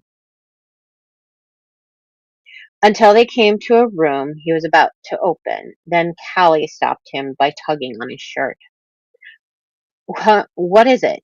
Andy asked his client. Callie looked down, let out a sigh, and then looked him in the eyes. I just need to pick something up from there. Don't freak out when you see it, okay? Callie said as she entered the room. After a few minutes, she came out with a transparent container holding a polished finger bone inside. His senses told him this belonged to a person who was dead. It got even more evident as the remnant energies from the bone danced toward both photos. The realization made Andy hold back a hooting or raising of his eyebrows. I, Andy didn't know what to say. There were some people there that he knew who were macabre, but mostly they didn't do this. It's something to remember them by, Callie said, grief coming from her voice as she carried the container. It may be very morbid, but I resurrected after my death.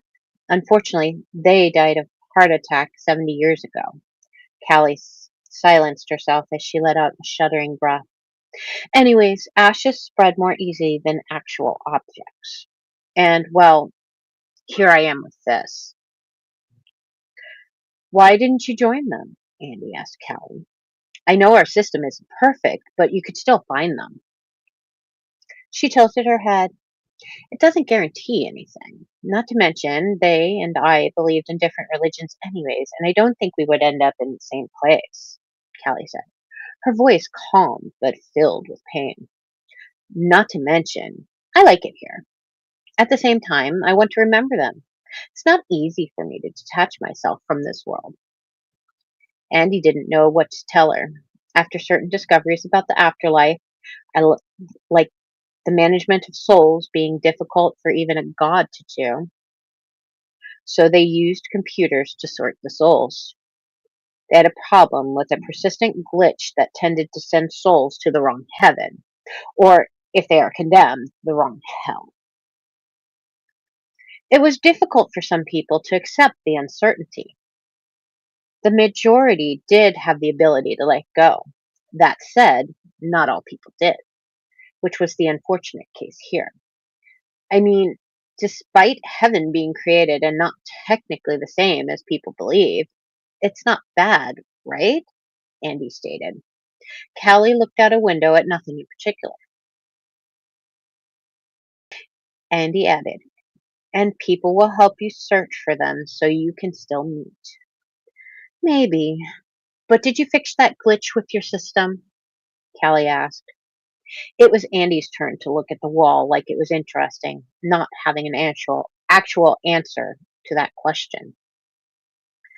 Callie sighed regretfully. Sorry for that. It was a jackass question. I know your people are trying to fix that. Don't worry about it, Andy said as he let out a sigh too. He went inside the room for a long gone person, making sure to be careful to clean it with the utmost care. Andy was about to go outside the house when he stopped and turned to see Callie behind him, ready to see him off. Andy reflected on the day's conversation and said, Hey, are you going to consider what I told you about meeting with Anna? Callie looked at Andy, raising her eyebrow and her lips tugged the right side of her mouth. Maybe, but I don't know. Andy just frowned, his eyes softening in empathy, as he went outside the building, raising his taloned hand, saying goodbye. Take care. Have a nice day, madam. Callie nodded and went out as he went outside, closing the door behind him. Andy strolled a safe distance away. With one of his taloned claws, he traced a line in space, opening a portal to a place that was a mirror of the material world. Andy briefly turned back towards the house, his expression unreadable.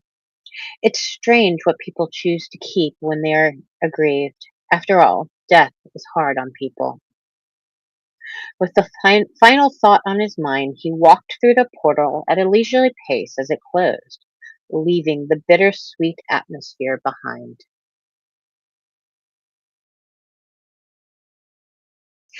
Dun, dun, dun. I beg your finest damn pardon. That was good. That was I good. like that. I like that. I want more. Yeah, I'm I, gonna need more of that. I want more of this Andy demon guy Yeah. and like his adventures or jobs or whatever. Like It I don't wasn't know, but it wasn't the usual like goofy or either overbearing like yeah, demon. It's like very low key, very I'm here, just kind yep. of I'm ignore here. me. I'm cleaning. Yep, I'm doing my job. I'm doing my Just here job. to do my job. I'm here for that. I want to hear more of this. Yeah. I oh my gosh. Bravo. Yes. Bravo. Great debut. We got one more tonight, but we're waiting on a guest to come around. This was the side chat. We're waiting on a guest. Mm-hmm. Everybody, please welcome Sticks up here in our box. Nice. And even though they are the last one, everybody knows that. Everybody also knows that I have to hit the wheel. So here we go with the wheel. I don't know why it takes longer with one name because it knows it's gonna land, but it's like, come on, Makes it more suspenseful. yeah, like woo, Sticks. Welcome, Sticks, to the show. I can't Sticks hear has him. Mike. Is Can he? you hear me now? Okay, now I can hear you. I'm digging that keyboard. Oh my gosh, that Thank is you. amazing. I'm still digging the keyboard. I had to tilt the camera down a little bit so that you guys didn't see the painting on the wall behind me. It's not exactly TOS appropriate, so. Thank you. All right, hello everybody. I am Styx, and I guess I'm the last submission tonight. Is my audio coming through okay for everybody? Mm-hmm. Perfect. Oh, flashbang. Hello. Let me turn that down.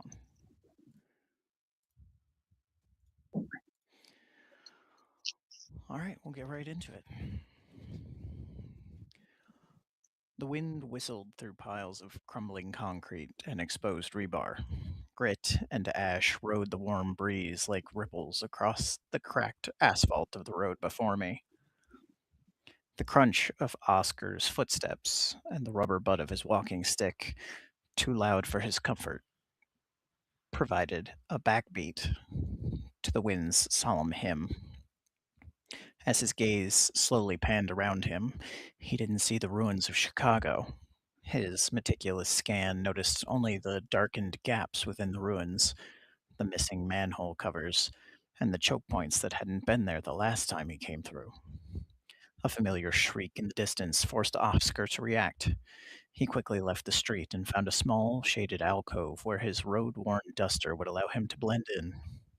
He wedged himself into the space as far as he could, back to the wall, and removed the makeshift cover from the top of his walking stick to reveal an oiled and blackened blade.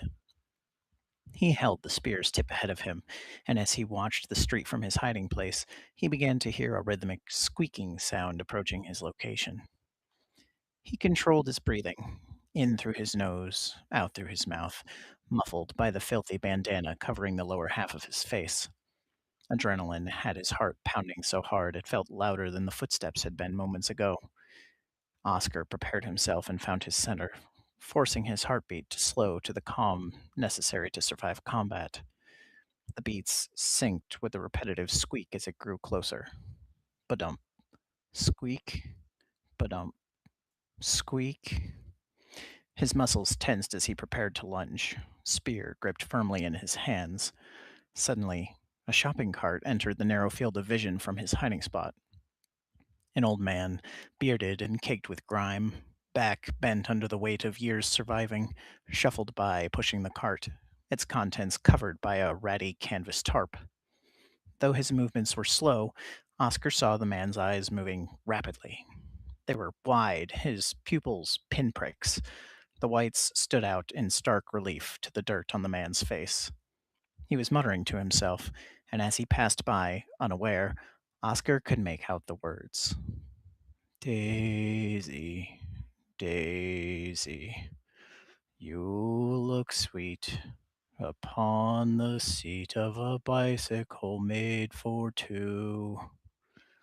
He repeated it over and over as he meandered by until he was beyond Oscar's field of view.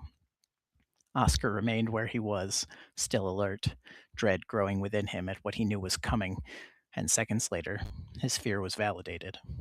There was no scream, only the thump of an impact followed quickly by the sounds of a predator enjoying its meal. If it had been the first time Oscar had experienced this, the wet, tearing sounds mixed with the snapping of bone would have made him vomit and give away his position. He stood there, weapon poised, as still as the rubble around him until he felt it was safe to risk a peek. A careful glance from concealment revealed that he was alone once again, and he silently slipped from the alcove. Oscar approached the shopping cart, careful to avoid the fresh wet spot on the asphalt nearby. There were no remains beyond that. The sad reality that a life was just reduced to a mere bloodstain that would blend into the rust piles around it in days. The breeze played with an unsecured corner of the tarp, and Oscar caught the flapping fabric, pulling it back to check the cart's contents. He jumped back, brandishing his spear, when a hand lunged out at him from beneath the fabric. It took him a moment to catch his breath, and he mentally shook himself for being so jumpy. The wind had finished what he'd started and pulled the tarp back fully, revealing the half-deflated blow-up doll inside the cart. It's strange what people choose to keep, he thought to himself. He knelt, remaining alert, and whispered a prayer to forgotten gods for the madman who'd died. He quickly regained his feet and continued along the road. He opted to leave the blade of his spear uncovered, and his senses were working overtime to assess his surroundings.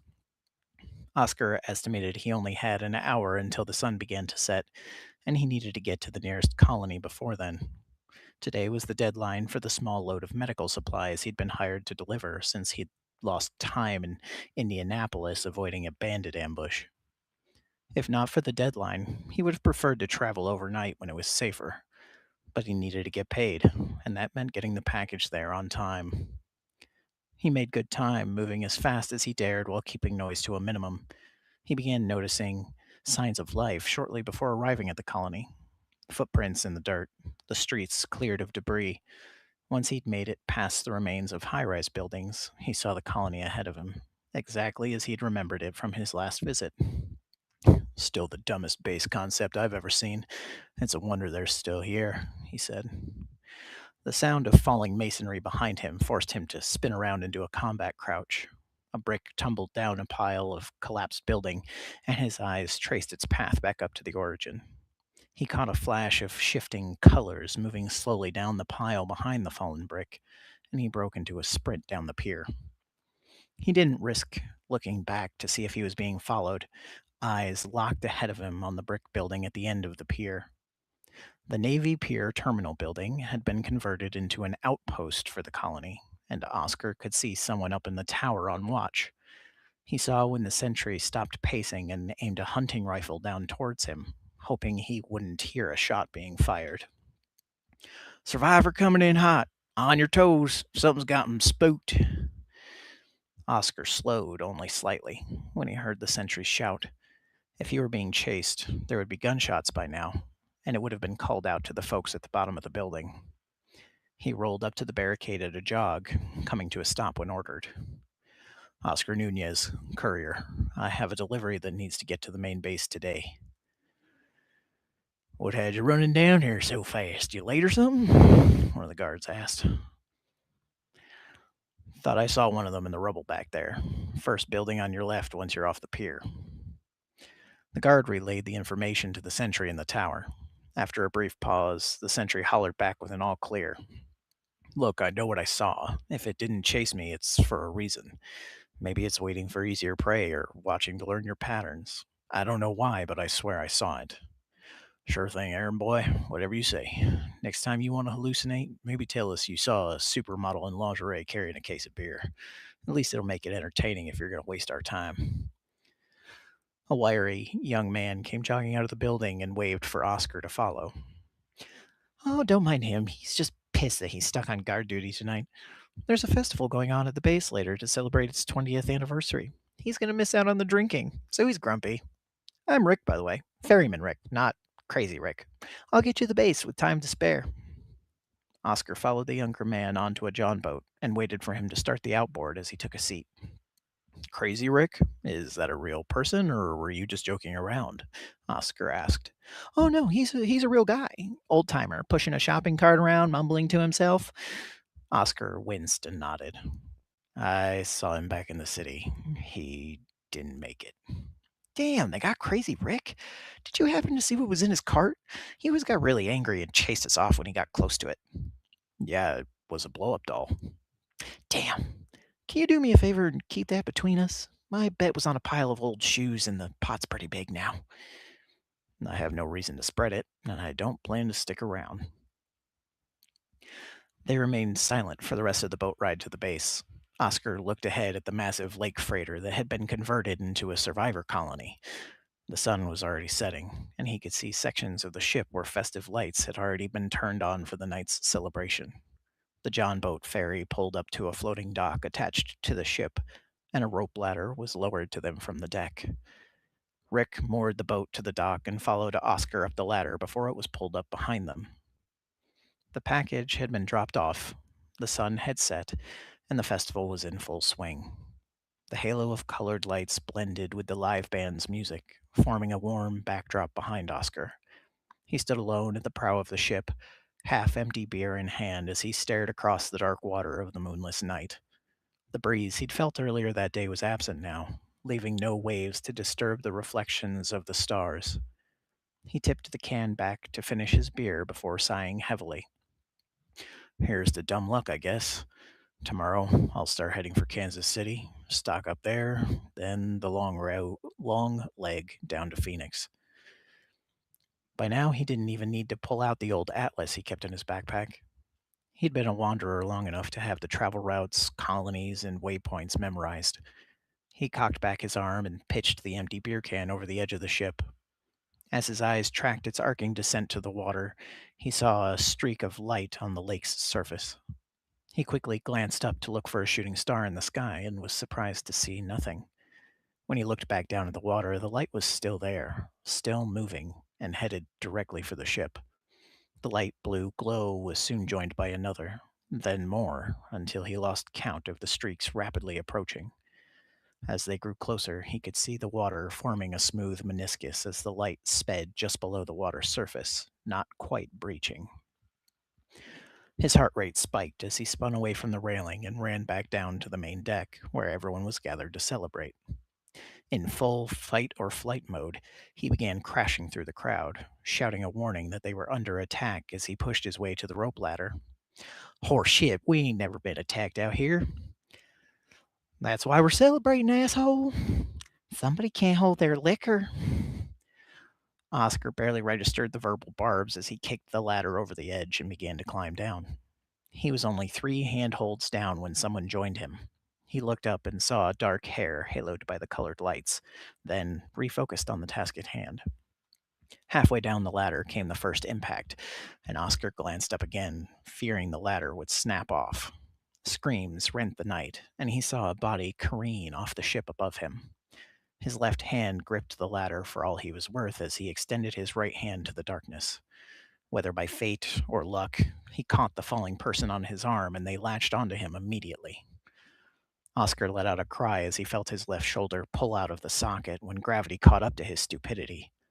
He managed to maintain his hold on the ladder and swing whoever he'd just saved onto the rungs below him. Through gritted teeth, he continued down the ladder and made it to the floating dock as impacts continued to rock the colony ship. Holy shit, Oscar, that you? You saved my fucking life, man. Rick went to shake his hand, but Oscar winced and backed away. Not now. Get your boat started and be ready to crank it. We need to get out of here as fast as possible. Rick nodded and took off down the dock. Oscar pulled his spear from the side of his backpack, holding it with his good hand before moving to follow. The first person who had joined him on the ladder passed him, sprinting after Rick. Oscar was relegated to an awkward shuffle that sacrificed some speed to minimize the jostling in his shoulder as he followed behind them. Rick had already slipped the mooring lines and was holding the dock with one hand while Oscar climbed in. He'd barely made it into the seat before Rick got the motor started and cranked it wide open. The woman who had joined them watched behind them, back toward the colony. She turned to face the 2 men in the boat and let out a relieved sigh. I don't think they're. A massive, undulating blue light crested low over the boat, then resubmerged on the other side. When the spots stopped dancing before his eyes, Oscar saw the woman staring at the back of the boat. Rick was gone. In a blinding arc of blue light, within the blink of an eye, erased from the world of the living. Grab that handle and twist it as far as it will go. Don't let go until this thing is beached, Oscar yelled. The woman scrambled across the bench seats to do as he'd said, holding the throttle wide open and keeping the boat as straight as she could back towards the shore. Oscar knew he'd never forget the sounds of the impacts over the roar of the motor that night. It sounded like the world's largest timpani had been covered in velvet and was being struck repeatedly in rapid succession by some vengeful giant. Dun, dun, dun.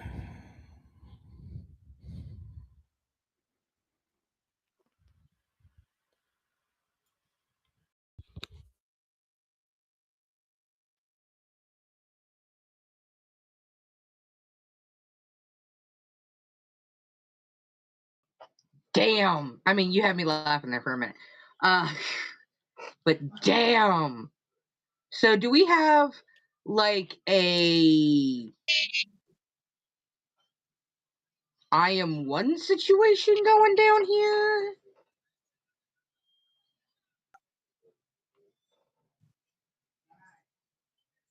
Reveal nothing. Reveal nothing. The best submissions leave us with more questions than answers. Story time. They do. Hey, shush. Oh no, he's for real. What, story time with Grand Peppy Sticks?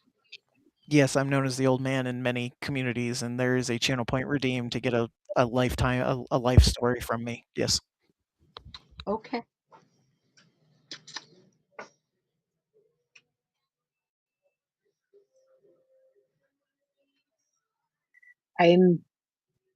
That was really good.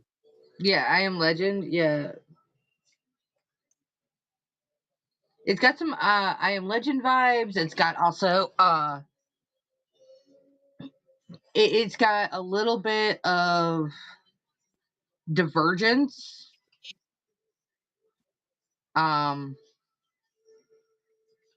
Except for divergence, they're protecting Chicago versus something's in Chicago. Uh it's also got some Resident Evil vibes, except for they are more like the I Am Legend version of the monsters, or at least that's the way it's playing out to me. But either which way, bravo, Yes. Thank you very much for coming up here and reading it. I honestly don't think I could have done it other than the fact that I I don't know the voices. You know the voices. Made them up as I go, and I even cringed partway through when I realized that I'd made a bunch of people in Chicago sound Southern. Hey, look, you're actually not wrong with that, due to the fact that they do sound Southern. They just talk through their nose. That's the whole Chicago accent. They do sound Southern, but they talk through their nose, and it's a little bit more higher than it is lower, like register wise. So not far off. Though I do think it's funny when my cousins talk to me. They're like, "Can you say that in English?" And I'm like, "I did say it in English." They're like, "No, Northern English." And I'm like, "I lost that shit a long time ago." Like that's how that rolls. But guess what? It's time to do. It is time to now roll for the prompts for next week. So here we go. I'm setting the generator up. Got the numbers. First one up, concept number 44. Um, a familiar object begins appearing in impossible places throughout the character's life. That's interesting. Okay. Second number 98 in the starting first lines. Scroller.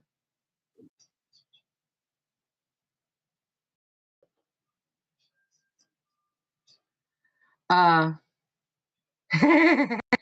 they buried the time capsule on, or they buried the time capsule on a night like this.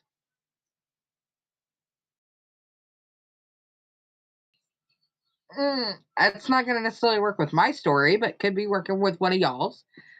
And then the final number and dialogue, number 96.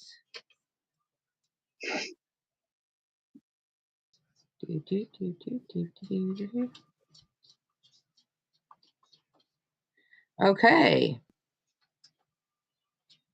Use this dialogue. You've been asking questions and I've been answering in halves. Maybe now it's time for you to hear the whole story.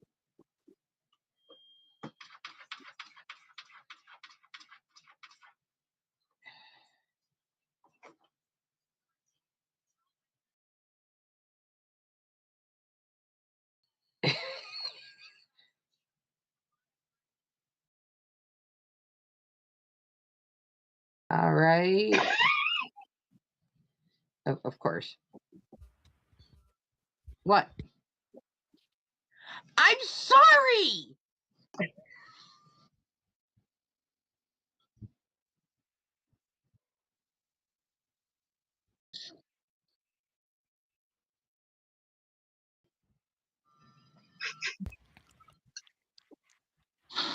'96. If anybody was watching, you now have your video evidence in the VOD for how I do that.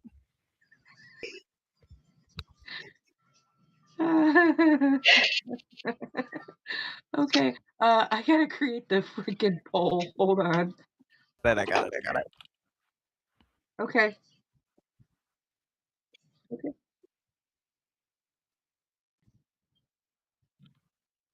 Okay.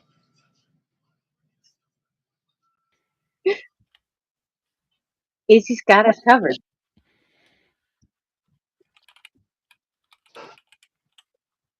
Okay.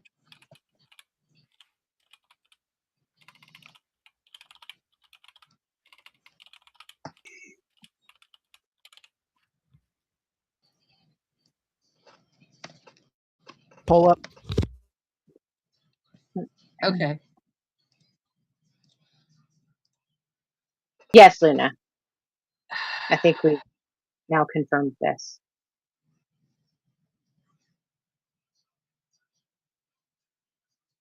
We're working on it, Bitzer. It's up now. Oh, it's up. Sorry.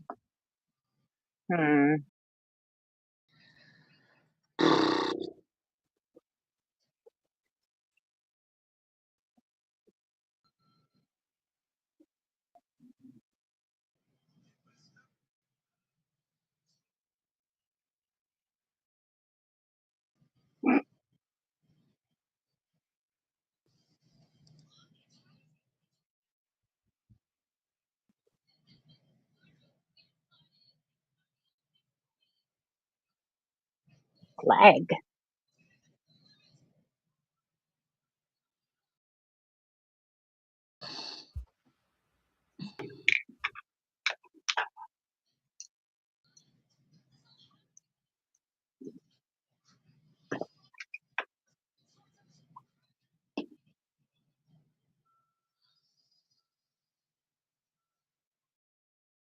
Yes, that's right, Bitzer. It could be they buried the body on a night like this. I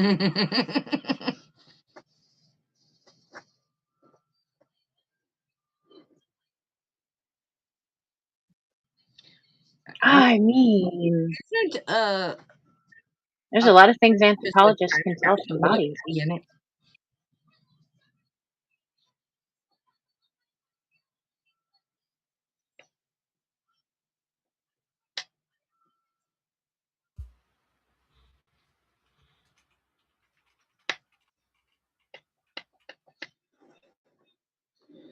Okay, we got a couple more minutes.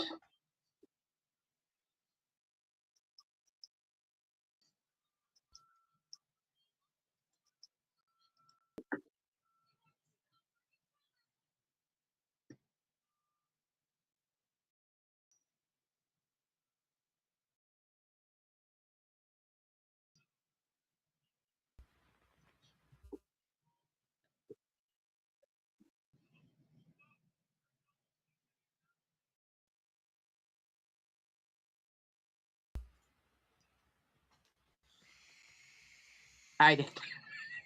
But I voted for the same thing in both spots. So it's like I was making sure the poll worked.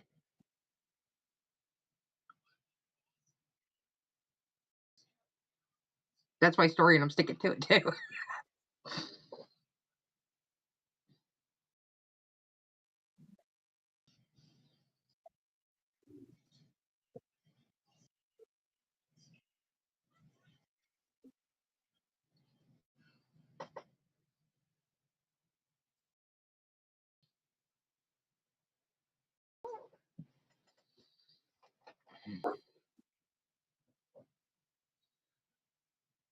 No, we do not have any more.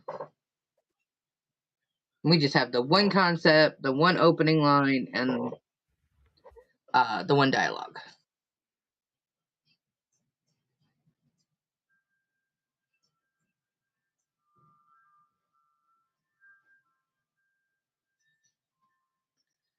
So, rolling, rolling, rolling. All right, we got 10 votes. I think we got like one lurker, so.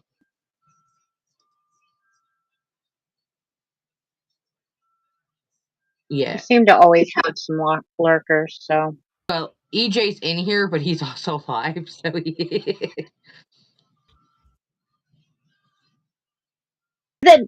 That's really cool that he's listening while or maybe he's not listening, but giving us a stream while he's doing his thing. Yeah, lurker voted. I had to say his name.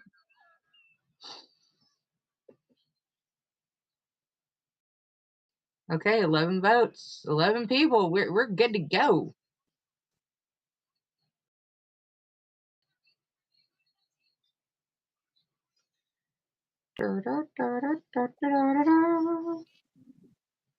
Okay. The official prompt for this week is use this dialogue. You've been asking questions, and I've been answering in halves. Maybe now it's time for you to hear the whole story. Bum, bum, bum. It's going to be very interesting.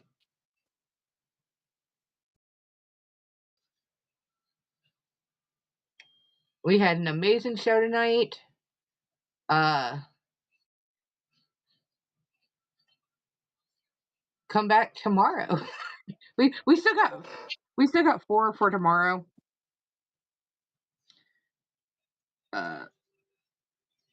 That will undoubtedly be just as good as tonight. I mean, it's gonna be a little hard to beat a couple of these. Not gonna lie, it's gonna be great. And hopefully, Izzy's feeling a little bit better tomorrow, and she'll be able to join us. If not, she'll be like tonight. She's in the back end giving us moral support and keeping shit running for us, even though she just does not have the spoons right now, and that's perfectly fine. She's put so much into help getting this show going, and she does so much. She does our newsletter. She runs the back end. She single-handedly, in the course of I think like 3 days, learned OBS so we could be here. And not a lot of people would have done that. A lot of people would have said, "Well, you want to jump ship? Go do it yourself." Izzy's never let me do anything by myself. Okay, even if I've got a crazy ass fucking idea, she might roll her eyes at me. The first words out of her mouth might be, "Oh fuck," but the next thing is, "Okay, what's the idea?" And and you know what? I need that. I also need somebody to tell me when I'm being fucking nuts. She does that too. It's not. She's not my best person. She's my why person. And usually the why the fuck aren't you asleep? That is crazy. And if you go to sleep and look at that with fresh eyes, you're gonna see it's crazy. So everybody, like I said, give Izzy a good thoughts, prayers, healing. She overexerted herself. Burnout is real. And in that process, we we gotta sometimes just rely on the fact that we're little ducklings and we can make it across the fucking pond without getting eaten by the gator. Tonight we made it across the fucking pond without getting eaten by the gator.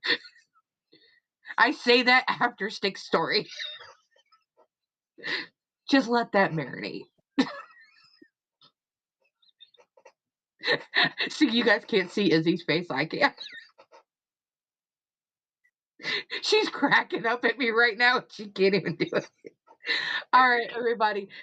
You know the drill.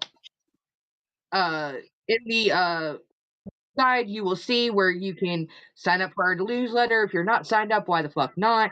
Our Discord. That's where the real crazy shenanigans happens. You think we're unhinged here. This is fucking tame to what we're like on a day-to-day basis.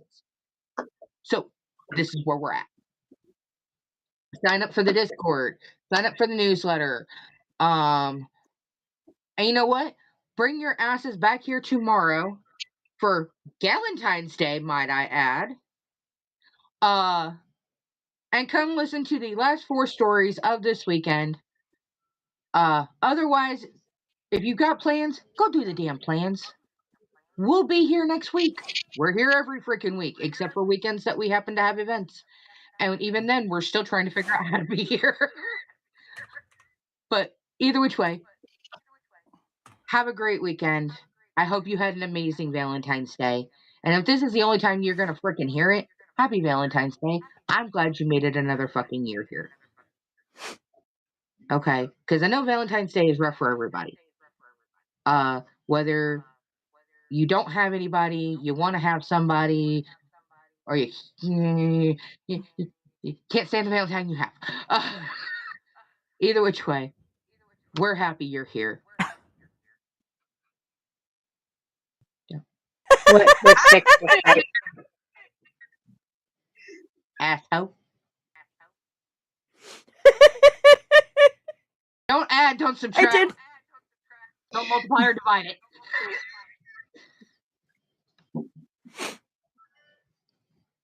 Oh my god.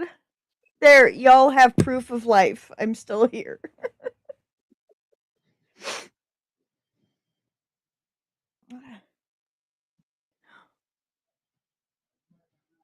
So, either way, I love you guys.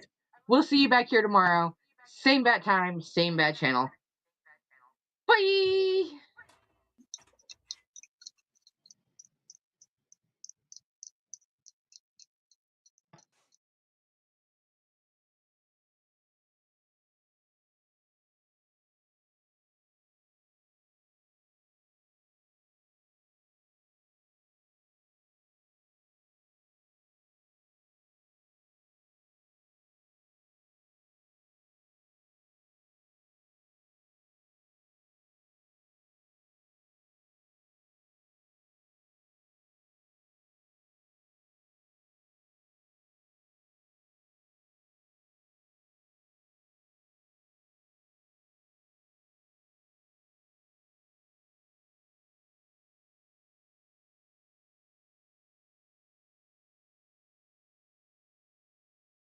Cause nothing feels the same anymore. I've seen this all before. Why didn't I do more? Now I'm picking up the pieces from the floor. How could we just ignore our problems? Now they pour out, filling up the room with silence. Can you be my nightlight? And I'll be your superhero. Superhero.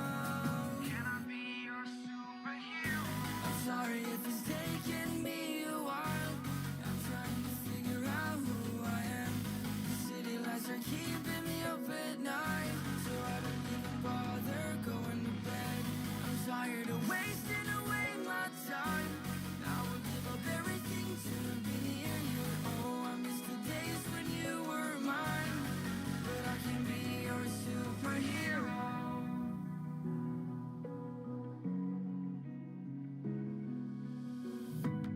I shouldn't call you at night when I'm here all alone, thinking about the last time I tried to tell you what my feelings were like. I'm usually not the one to try to swallow my pride. Oh my, oh, what you doing to me?